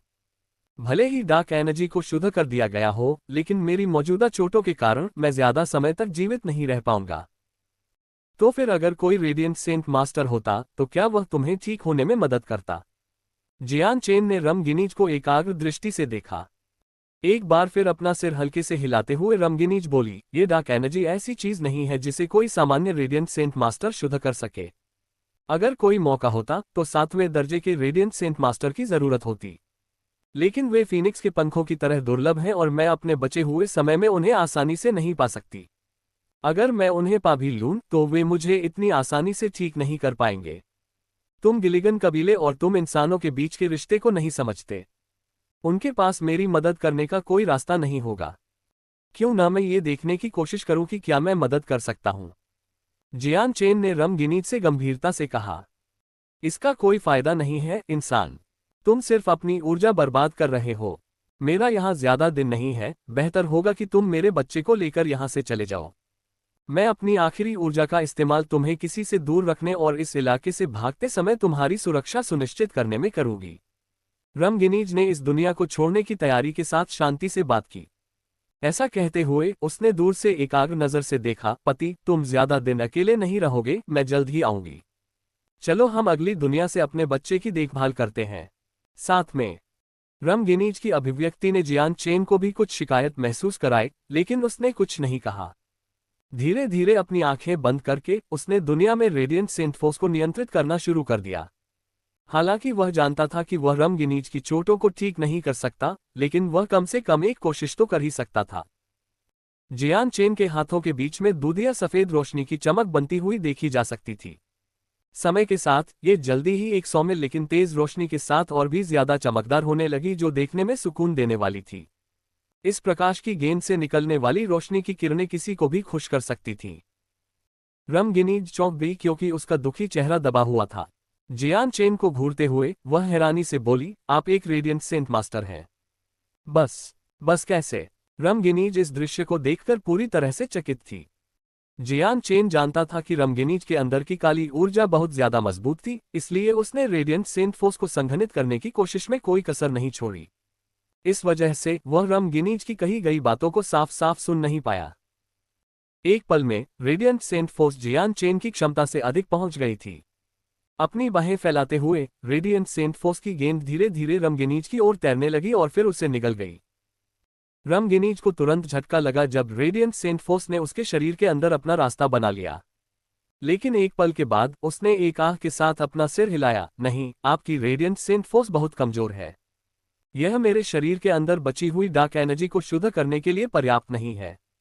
ज्यादा से ज्यादा ये केवल इसे विलंबित कर सकती है।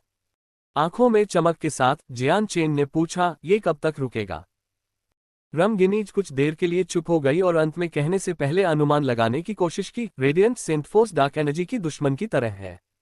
अगर मैं पर्याप्त मात्रा में रेडियंट सेंट फोर्स प्राप्त कर सकती हूँ और इसे अपने शरीर में शामिल कर सकती हूँ, तो मैं अस्थायी रूप से डार्क एनर्जी को सील कर सकती हूँ। हालांकि इस समय मुझे पूरी तरह से ऊर्जा को सील करने की कोशिश पर ध्यान केंद्रित करना चाहिए और किसी भी इंसान के खिलाफ नहीं जा सकती। ये सुनकर जियान चेन को अपने दिल में कुछ राहत महसूस हुई। वह इस जादुई जानवर जैसे संत शासक को यहां मरने नहीं दे सकता था। कुछ भावनाओं को इकट्ठा करते हुए उसने कहा, तो फिर यह कैसे होगा? मैं तुम्हें संत शक्ति प्रदान करूंगा और तुम अपने शरीर के भीतर की काली ऊर्जा को बंद करने की कोशिश करोगे। रमगिनीज की आंखों में आश्चर्य की एक झलक दिखाई दी, फिर वह फिर से शांत हो गई। नहीं, अगर ऐसा किया जाता है तो मैं किसी भी इंसान से लड़ने के लिए अपनी ऊर्जा का उपयोग नहीं कर पाऊंगी। वहां इतने सारे इंसानों के साथ तुम अकेले उन सभी से लड़ने के लिए पर्याप्त नहीं होगे। हालांकि तुमने अपनी उपस्थिति छिपाई है, लेकिन मैं महसूस कर सकती हूं कि तुम्हारी ताकत वहां सभी से निपटने के लिए पर्याप्त नहीं है। मैं ये भी महसूस कर सकती हूँ कि एक हेवन सेंट मास्टर इंसान यहाँ आने वाला है। उसे यहाँ पहुँचने में ज्यादा समय नहीं लगेगा। मुझे ये सुनिश्चित करना होगा कि मैं उसे मार डालूं। जैसे ही उसने सुना कि स्वर्ग संत गुरु रास्ते में है, जियान चेन का चेहरा थोड़ा बदल गया। हालांकि उसके सामने सफेद बाघ स्वर्ग संत गुरु को मार सकता था, लेकिन उसकी जिंदगी बदतर हो जाएगी। अपनी हर हरकत के साथ वह खुद को और भी ज्यादा नुकसान पहुंचाएगी। अगर वह लड़ाई करके अपनी ऊर्जा को खत्म करती रही तो उसके पास बाद में डार्क एनर्जी को सील करने के लिए पर्याप्त ऊर्जा नहीं होगी। तुम्हें चिंता करने की जरूरत नहीं है। मैं बाहर के लोगों से निपट सकता हूं। मेरे पास मेरे बाद आने वाले किसी भी हेवन सेंट मास्टर को भी डराने की क्षमता है।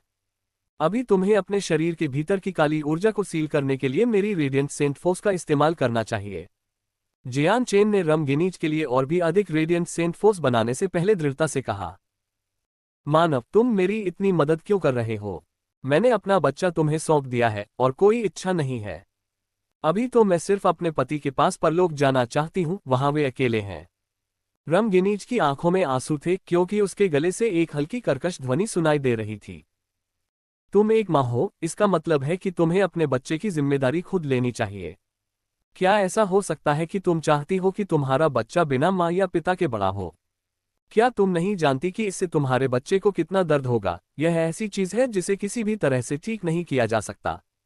इसलिए मैं तुम्हारे बच्चे की खातिर तुम्हारी हर संभव मदद करूंगा।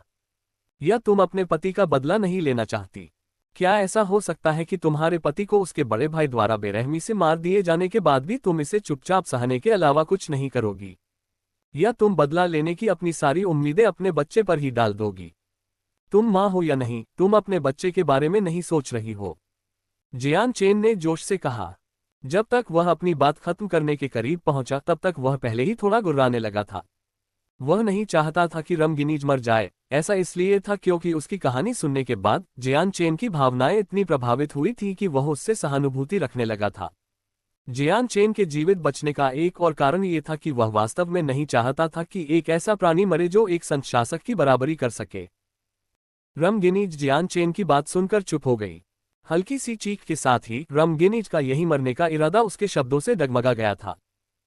गहरी सांस लेते हुए जियान चेन ने एक बार फिर कहा, हमें आपके शरीर के भीतर की काली ऊर्जा को जल्दी से बंद करने के लिए समय निकालना चाहिए। चाहे कुछ भी हो, आपको अपने बच्चे की खातिर जीना चाहिए। अध्याय 359 लीक हुई पहचान। रमगिनीज ने रोने से पहले पीड़ा में अपना सिर हिलाया। मैं आपकी बात मानूंगी। अपने बच्चे की खातिर मैं जिंदा रहूंगी। मैं अपने बच्चे पर ऐसा कठिन काम नहीं आने दूंगी। मैं अपने पति का बदला जरूर लूंगी और अपने बच्चे का ख्याल रखूंगी। रमगिनीज को अपने जीवन के प्रति नया संकल्प लेते देख जियान चेन ने राहत की सांस ली। वह संभावित रूप से एक संत शासक को बचाने में कामयाब रहा था। अंधेरी ऊर्जा पहले ही मेरी अस्थि मज्जा में प्रवेश कर चुकी है। संयोग से रेडियंट सेंट फोर्स इसका अभिशाप है, इसलिए आप इसके साथ अंधेरे ऊर्जा को बाहर निकालने में सक्षम होंगे। मुझे अगले चरण से निपटने की अनुमति दें। रमगिनीज ने बाद में जियान चेन से शांति से बात की।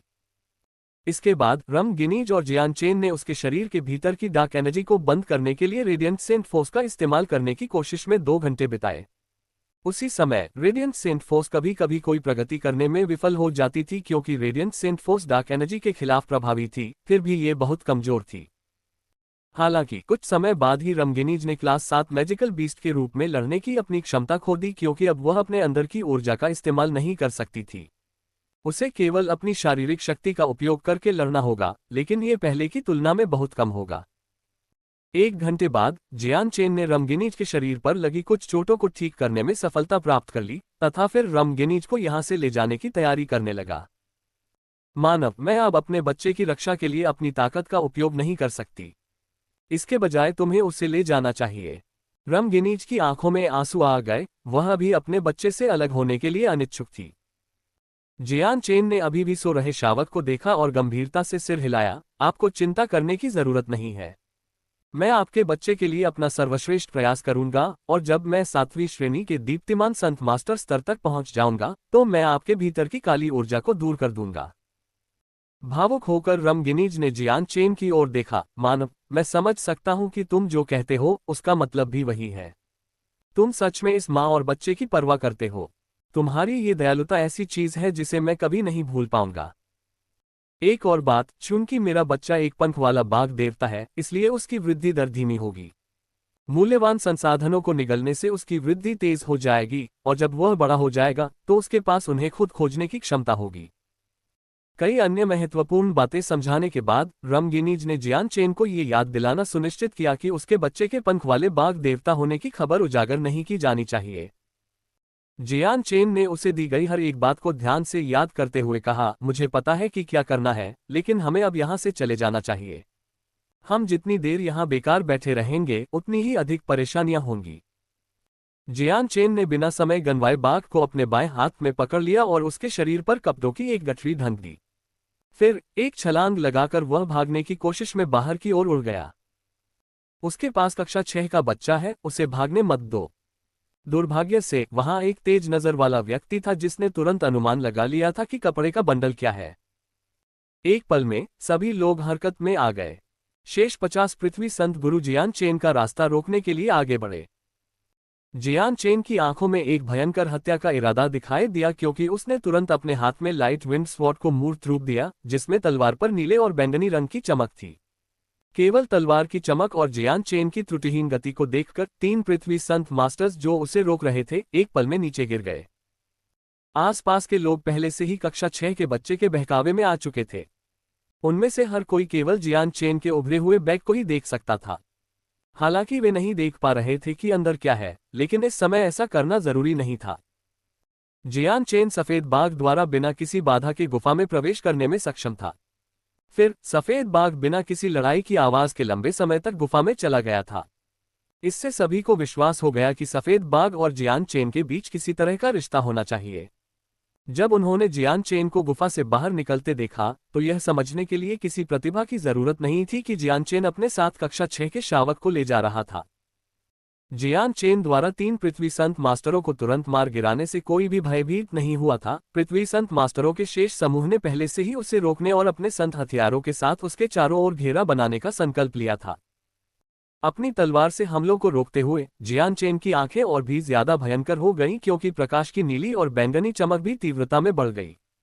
तलवार हवा में धुंधली होने लगी क्योंकि इसने क्षेत्र को अपनी दर्पण छवियों से भर दिया, उसके भागने के लिए खूनी रास्ता बनाने के लिए तैयार। अब तक जियान चेन पहले से ही चौथे चक्र का पृथ्वी संत गुरु बन चुका था और उसके पास पहले से भी ज्यादा ताकत थी। तलवार आत्माओं की मदद से वह भेड़ों के झुंड के भीतर एक भेड़िए की तरह था, कोई भी उसे रोक नहीं सकता था।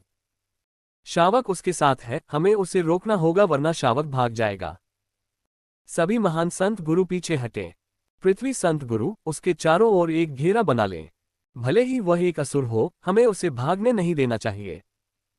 उच्च रैंकिंग वाले सदस्यों के आदेश पर सभी महान संत मास्टर्स पीछे हट गए, जबकि पृथ्वी संत मास्टर्स आगे की ओर उड़ गए। एक पल में जियान चेन पूरी तरह से पृथ्वी संत मास्टर्स से घिर गया।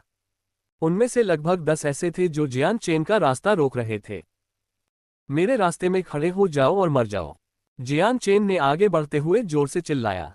उसके बाएं हाथ में रमगिनीज द्वारा उसे सौंपा गया शावक था और उसके दाहिने हाथ में लाइट विंड स्वॉर्ड था। एक पल में उसकी तलवार पर नीला और बैंगनी प्रकाश 10 अलग अलग गतियों में उन लोगों की ओर फेंका गया जिन्होंने उसका रास्ता रोका था। जब तक जियान चेन ने अपनी तलवार घुमाई तब तक बहुत कम लोग देख पाए कि वह आगे बढ़ गया है, जबकि बाकी लोग तलवार के उनके गले में घुसने से पहले प्रतिक्रिया भी नहीं कर पाए। जिन लोगों ने अपनी तलवार को रोकने के लिए अपने संत हथियार उठाए थे, लाइट विंड स्वॉर्ड ने पहले ही उनके गले में घुसकर उन्हें पीछे हटने पर मजबूर कर दिया था और उनके गले से खून बहने लगा था। एक ही पल में 10 पृथ्वी संत मास्टर्स जो जियान चेन को रोकने के लिए आगे आए थे तुरंत टूट गए। अगले ही क्षण 10 और पृथ्वी संत मास्टर्स अपने संत हथियारों के साथ आगे आए और जियान चेन के भागने के रास्ते को काटने और अवरुद्ध करने के लिए तैयार हो गए। एक व्यंग्य के साथ जियान चेन ने स्वर्ग की चोरी की किस्मत को सक्रिय किया और अपनी ताकत को 3 गुना बढ़ा दिया। जब जियान चेन ने तलवारों को एक के बाद एक रोका तो उसकी तलवार फड़फड़ाने लगी और बीच में धुंधली हो गई क्योंकि धातु की खनक की एक श्रृंखला सुनाई दे रही थी। लेकिन हर बार जब उसकी हल्की हवा की तलवार किसी तलवार से टकराती तो तलवारें तुरंत टूट जाती और दांतेदार किनारे दिखाई देने लगते। संत के हथियार क्षतिग्रस्त हो जाने के कारण मालिकों ने तुरंत ही मुंह से खून थूक दिया और सदमे में हौंफने लगे। कुछ लोग रुक गए थे जब उन्होंने नीला और बैंगनी रंग की चमक देखी। एक पल में वे चिल्लाए, उसके पवित्र हथियार में नीला और बैंगनी रंग की चमक है, बकवास। ये जियान चेन है, भाड़े के सैनिकों की सभा में प्रथम स्थान प्राप्त करने वाला। एक पत्थर की तरह जिससे हजारों लहरें उठती हैं, हर कोई तुरंत चौंककर और अविश्वास में जियान चेन को देखने लगा। हालांकि यह भाड़े के सैनिकों के शहर से हजारों मील दूर था, फिर भी लोगों के लिए जियान चेन के नाम को जानना अपेक्षाकृत करीब था। वह एक ऐसा व्यक्ति था जिसका नाम वज्रपात की तरह था और भाड़े के सैनिकों का राजा बनने के बाद अनगिनत लोग उसके नाम को जानते थे। इस प्रकार लोगों को पता चला कि उसके संत हथियार में एक नीला और बैंगनी चमक थी और यह आसानी से एक महान संत गुरु के संत हथियार को तोड़ सकता था। अब तक नीला और बैंगनी तलवार क्यों जियान चेन का प्रतीक बन चुका था, क्योंकि तियान युआन महाद्वीप पर कोई भी अन्य व्यक्ति ऐसी चमक को नियंत्रित नहीं करता था। वास्तव में किसी ने पहले कभी ऐसी ऊर्जा के बारे में सुना भी नहीं था। हालांकि इससे भी ज्यादा चौंकाने वाली बात यह थी कि यह भाड़े के सैनिकों का राजा था जिसने कक्षा 6 के शावक को छीन लिया था। यह परिणाम सभी को चौंका देने के लिए पर्याप्त था और उन्हें समझ में नहीं आ रहा था कि क्या करें। भाड़े के सैनिकों का हर एक राजा कम से कम एक स्वर्ग संत मास्टर या उससे ऊपर बन जाएगा। यह ऐसा व्यक्ति नहीं था जिसे वे अपमानित कर सकें। एक बार जब जियान चेन का नाम घोषित हो गया तो हर कोई इस बात पर जोर जोर से बहस करने लगा कि क्या करना है।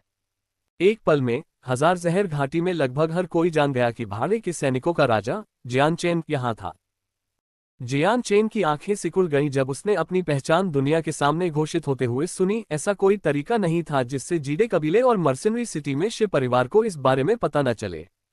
यहाँ लोगों की संख्या बहुत ज्यादा थी। जियान चेन ने लगभग 1000 लोगों की गिनती की थी। उसके लिए उन सभी से वास्तविक रूप से निपटना संभव नहीं था।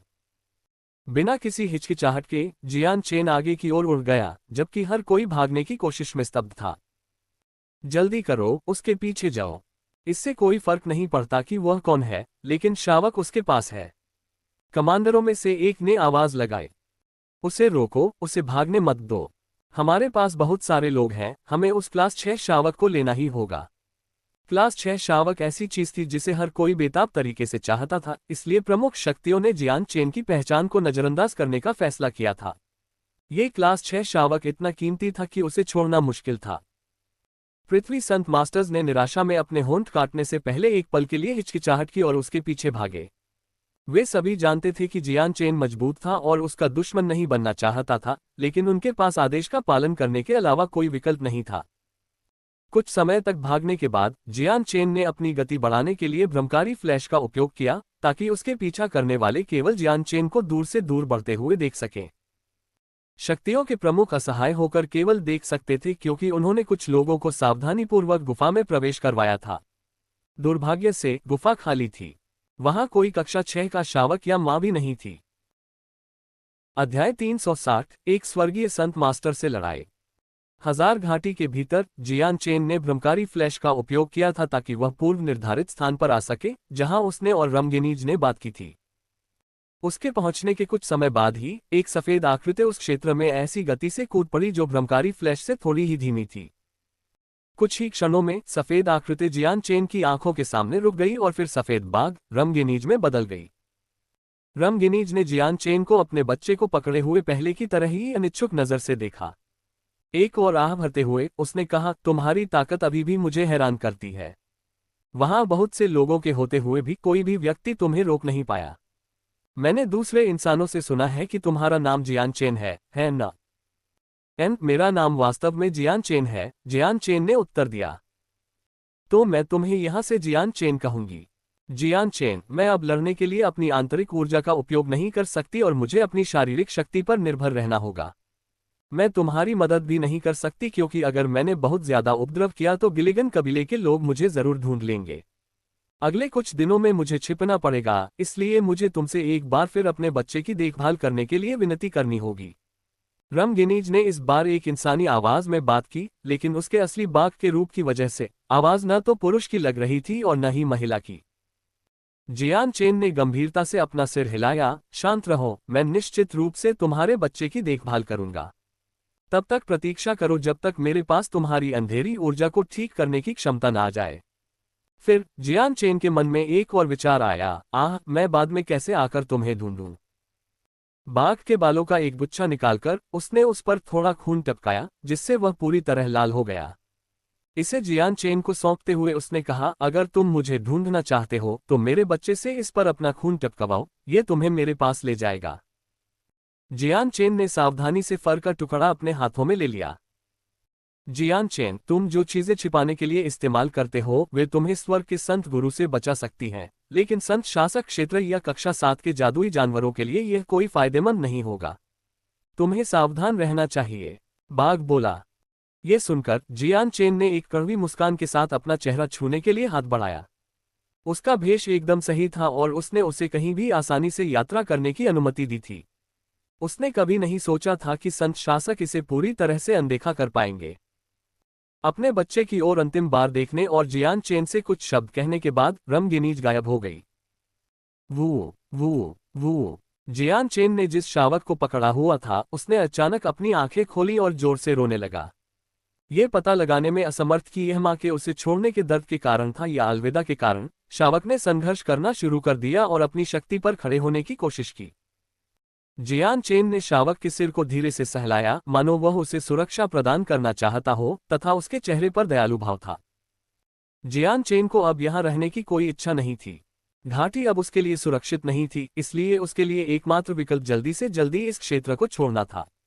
पेड़ों पर चढ़कर जियान चेन ने दूर दूर तक जाने के लिए पेड़ों की शाखाएं उधार लेना शुरू कर दिया। जियान चेन के ठीक पीछे गुफा के सामने खड़े लोगों का समूह केवल अफसोस और निराशा में अपना सिर हिला सकता था। एक क्लास 6 जादुई जानवर उनके ठीक सामने था, लेकिन उसे भाड़े के सैनिकों की सभा के विजेता जियान चेन ने छीन लिया था। ये कुछ ऐसा था जिसे वे अभी भी स्वीकार नहीं कर सकते थे। अचानक एक व्यक्ति की मजबूत क्यूई को दूर से ही महसूस किया जा सकता था, क्योंकि अविश्वसनीय ताकत वाला कोई व्यक्ति गुफा के ठीक सामने आ पहुंचा था। एक पल में हवा के अचानक रुकने की आवाज सुनाई दी और एक ट्रेन बालों वाला बुजुर्ग हवा में दिखाई दिया। तैरते हुए बुजुर्ग ने अपनी तीखी आंखों से सभी को बिना किसी भावना के देखा, जैसे कि वह लोगों का राजा हो। यह एक स्वर्गीय संत है गुरु। समूह में कोलाहल मच गया क्योंकि सभी को स्वर्ग के संत मास्टर से निकलने वाले विशाल दबाव का एहसास होने लगा। हर कोई केवल डर और सम्मान के साथ बुजुर्ग की ओर देख सकता था। बुजुर्ग को देखकर मोयुन कबीले के सभी लोग बहुत खुश हुए, क्योंकि नेता बोला, भाई युवानजिन हमारे पूर्वज को बधाई देता है। हम अपने पूर्वज को नमस्कार करते हैं। मोयुन कबीले के सभी लोगों ने बड़े भाई के उदाहरण का अनुसरण किया और श्रद्धापूर्वक घुटनों के बल बैठ गए। स्वर्गीय संत मास्टर ने चारों ओर नजर घुमाए और फिर शांति से बोले, कक्षा 6 का बच्चा कहाँ है? सम्माननीय पूर्वज, कक्षा 6 का शावक हमसे छीन लिया गया।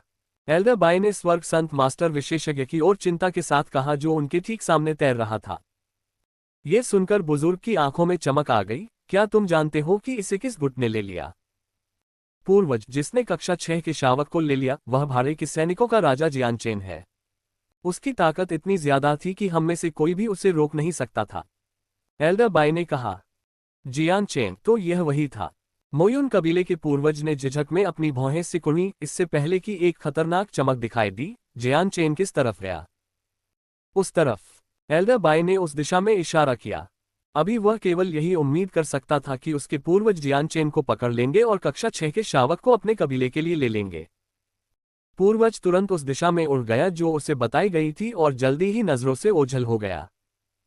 जल्दी से संप्रदाय को इसकी सूचना दो, हम मदद के लिए केवल संप्रदाय के बुजुर्गों पर ही भरोसा कर सकते हैं। जल्दी करो और कुछ आदमी किराए पर भेजो और तुरंत कुलपति को इसकी सूचना दो। मोयुन कबीले के स्वर्गीय संत गुरु ने अन्य शक्तियों को परेशान कर दिया, जिन्होंने तुरंत अपने गुटों को वापस रिपोर्ट करने की कोशिश की। इस समय जियान चेन घाटी को पार करने के लिए इल्यूजनरी फ्लैश का उपयोग कर रहा था। उसका रास्ता एक सीधी रेखा में नहीं था और वह अक्सर अपने पीछे आने वाले किसी भी व्यक्ति को चकमा देने के लिए दिशा बदल लेता था। 2 घंटे बाद जियान चेन कई 100 किलोमीटर की यात्रा कर चुका था। एक घाटी के किनारे रुककर जियान चेन अपनी ऊर्जा वापस पाने के लिए एक पल के लिए रुका। शावक उसके पैरों के पास सो रहा था। जियान चेन ने अपनी संत शक्ति को पुनः प्राप्त करना शुरू कर दिया। बड़ी लड़ाई और अपने इल्यूजनरी फ्लैश के इस्तेमाल के साथ जियान चेन ने पहले ही अपनी 2/3 सेंट फोर्स का इस्तेमाल कर लिया था। अपनी पहचान उजागर होने और एक हेवन सेंट मास्टर के उसके पीछे पड़ने की संभावना के साथ जियान चेन को हेवन सेंट मास्टर से लड़ने के लिए अपनी सारी ताकत बचाकर रखनी होगी। कुत्ते के आकार का बाघ शावक आज्ञाकारी ढंग से जियान चेन के पैर के पास लेटा हुआ था और खर्राटे ले रहा था। उसके सफेद पंख उसके फर से इस तरह से जुड़े हुए थे कि उन्हें बिना देखे देखना काफी मुश्किल था। जियान चेन तलवार आत्माओं के साथ एक क्रॉस लेग स्थिति में बैठा था, जो जियान चेन को ठीक होने में मदद करने के लिए राक्षस कोर के भीतर ऊर्जा को तेजी से अवशोषित करने की कोशिश कर रहा था। खरपतवारों के भेष में वह विशेष रूप से दृष्टि से छिपा हुआ था। 4 घंटे बाद एक जोरदार आवाज सुनाई दी, जब भूरे वस्त्र पहने एक आदमी अचानक जियान चेन के ऊपर से उड़ता हुआ आया और फिर नजरों से ओझल हो गया। जियान चेन को लगा कि वह व्यक्ति ऊपर से उड़कर आ रहा है, जबकि वह अपनी संत शक्ति को पुनः प्राप्त कर रहा था और उसके चेहरे पर घबराहट थी। वह वास्तव में बहुत तेज है। यह मोयुन कबीले का स्वर्ग संत मास्टर होना चाहिए। मैंने नहीं सोचा था कि इतनी बार दिशा बदलने के बाद भी वह मुझे पकड़ पाएगा। यह अच्छी बात है कि मैं छिपा हुआ हूं। हालांकि जियान चेन का चेहरा बदल गया क्योंकि उसने सोचा, अच्छा नहीं, मुझे यकीन है कि मैं पहले से ही पाया गया हूं।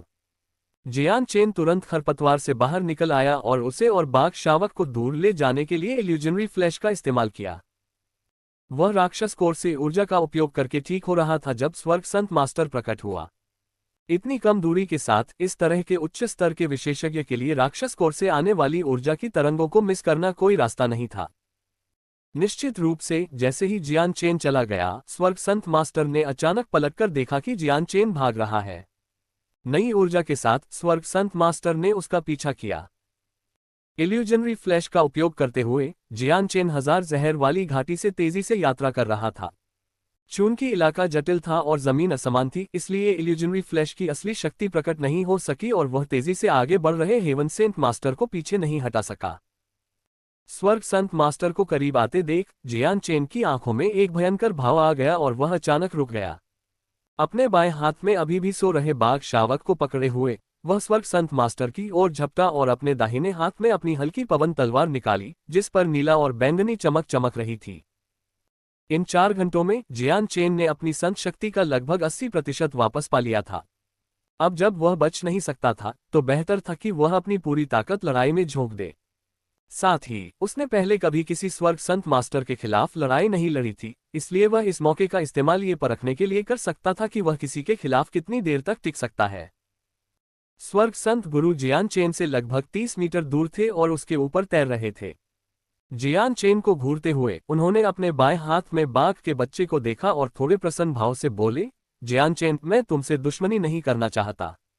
मेरे मोयुन कबीले को उस कक्षा 6 के बच्चे की जरूरत है, इसलिए मुझे तुमसे कहना होगा कि तुम खुद को उस बच्चे से अलग कर लो। मेरा मोयुन कबीला तुम्हें जरूर एक आकर्षक पुरस्कार देगा और हमारी शक्ति के दायरे में बिना शर्त तुम्हारी मदद करेगा।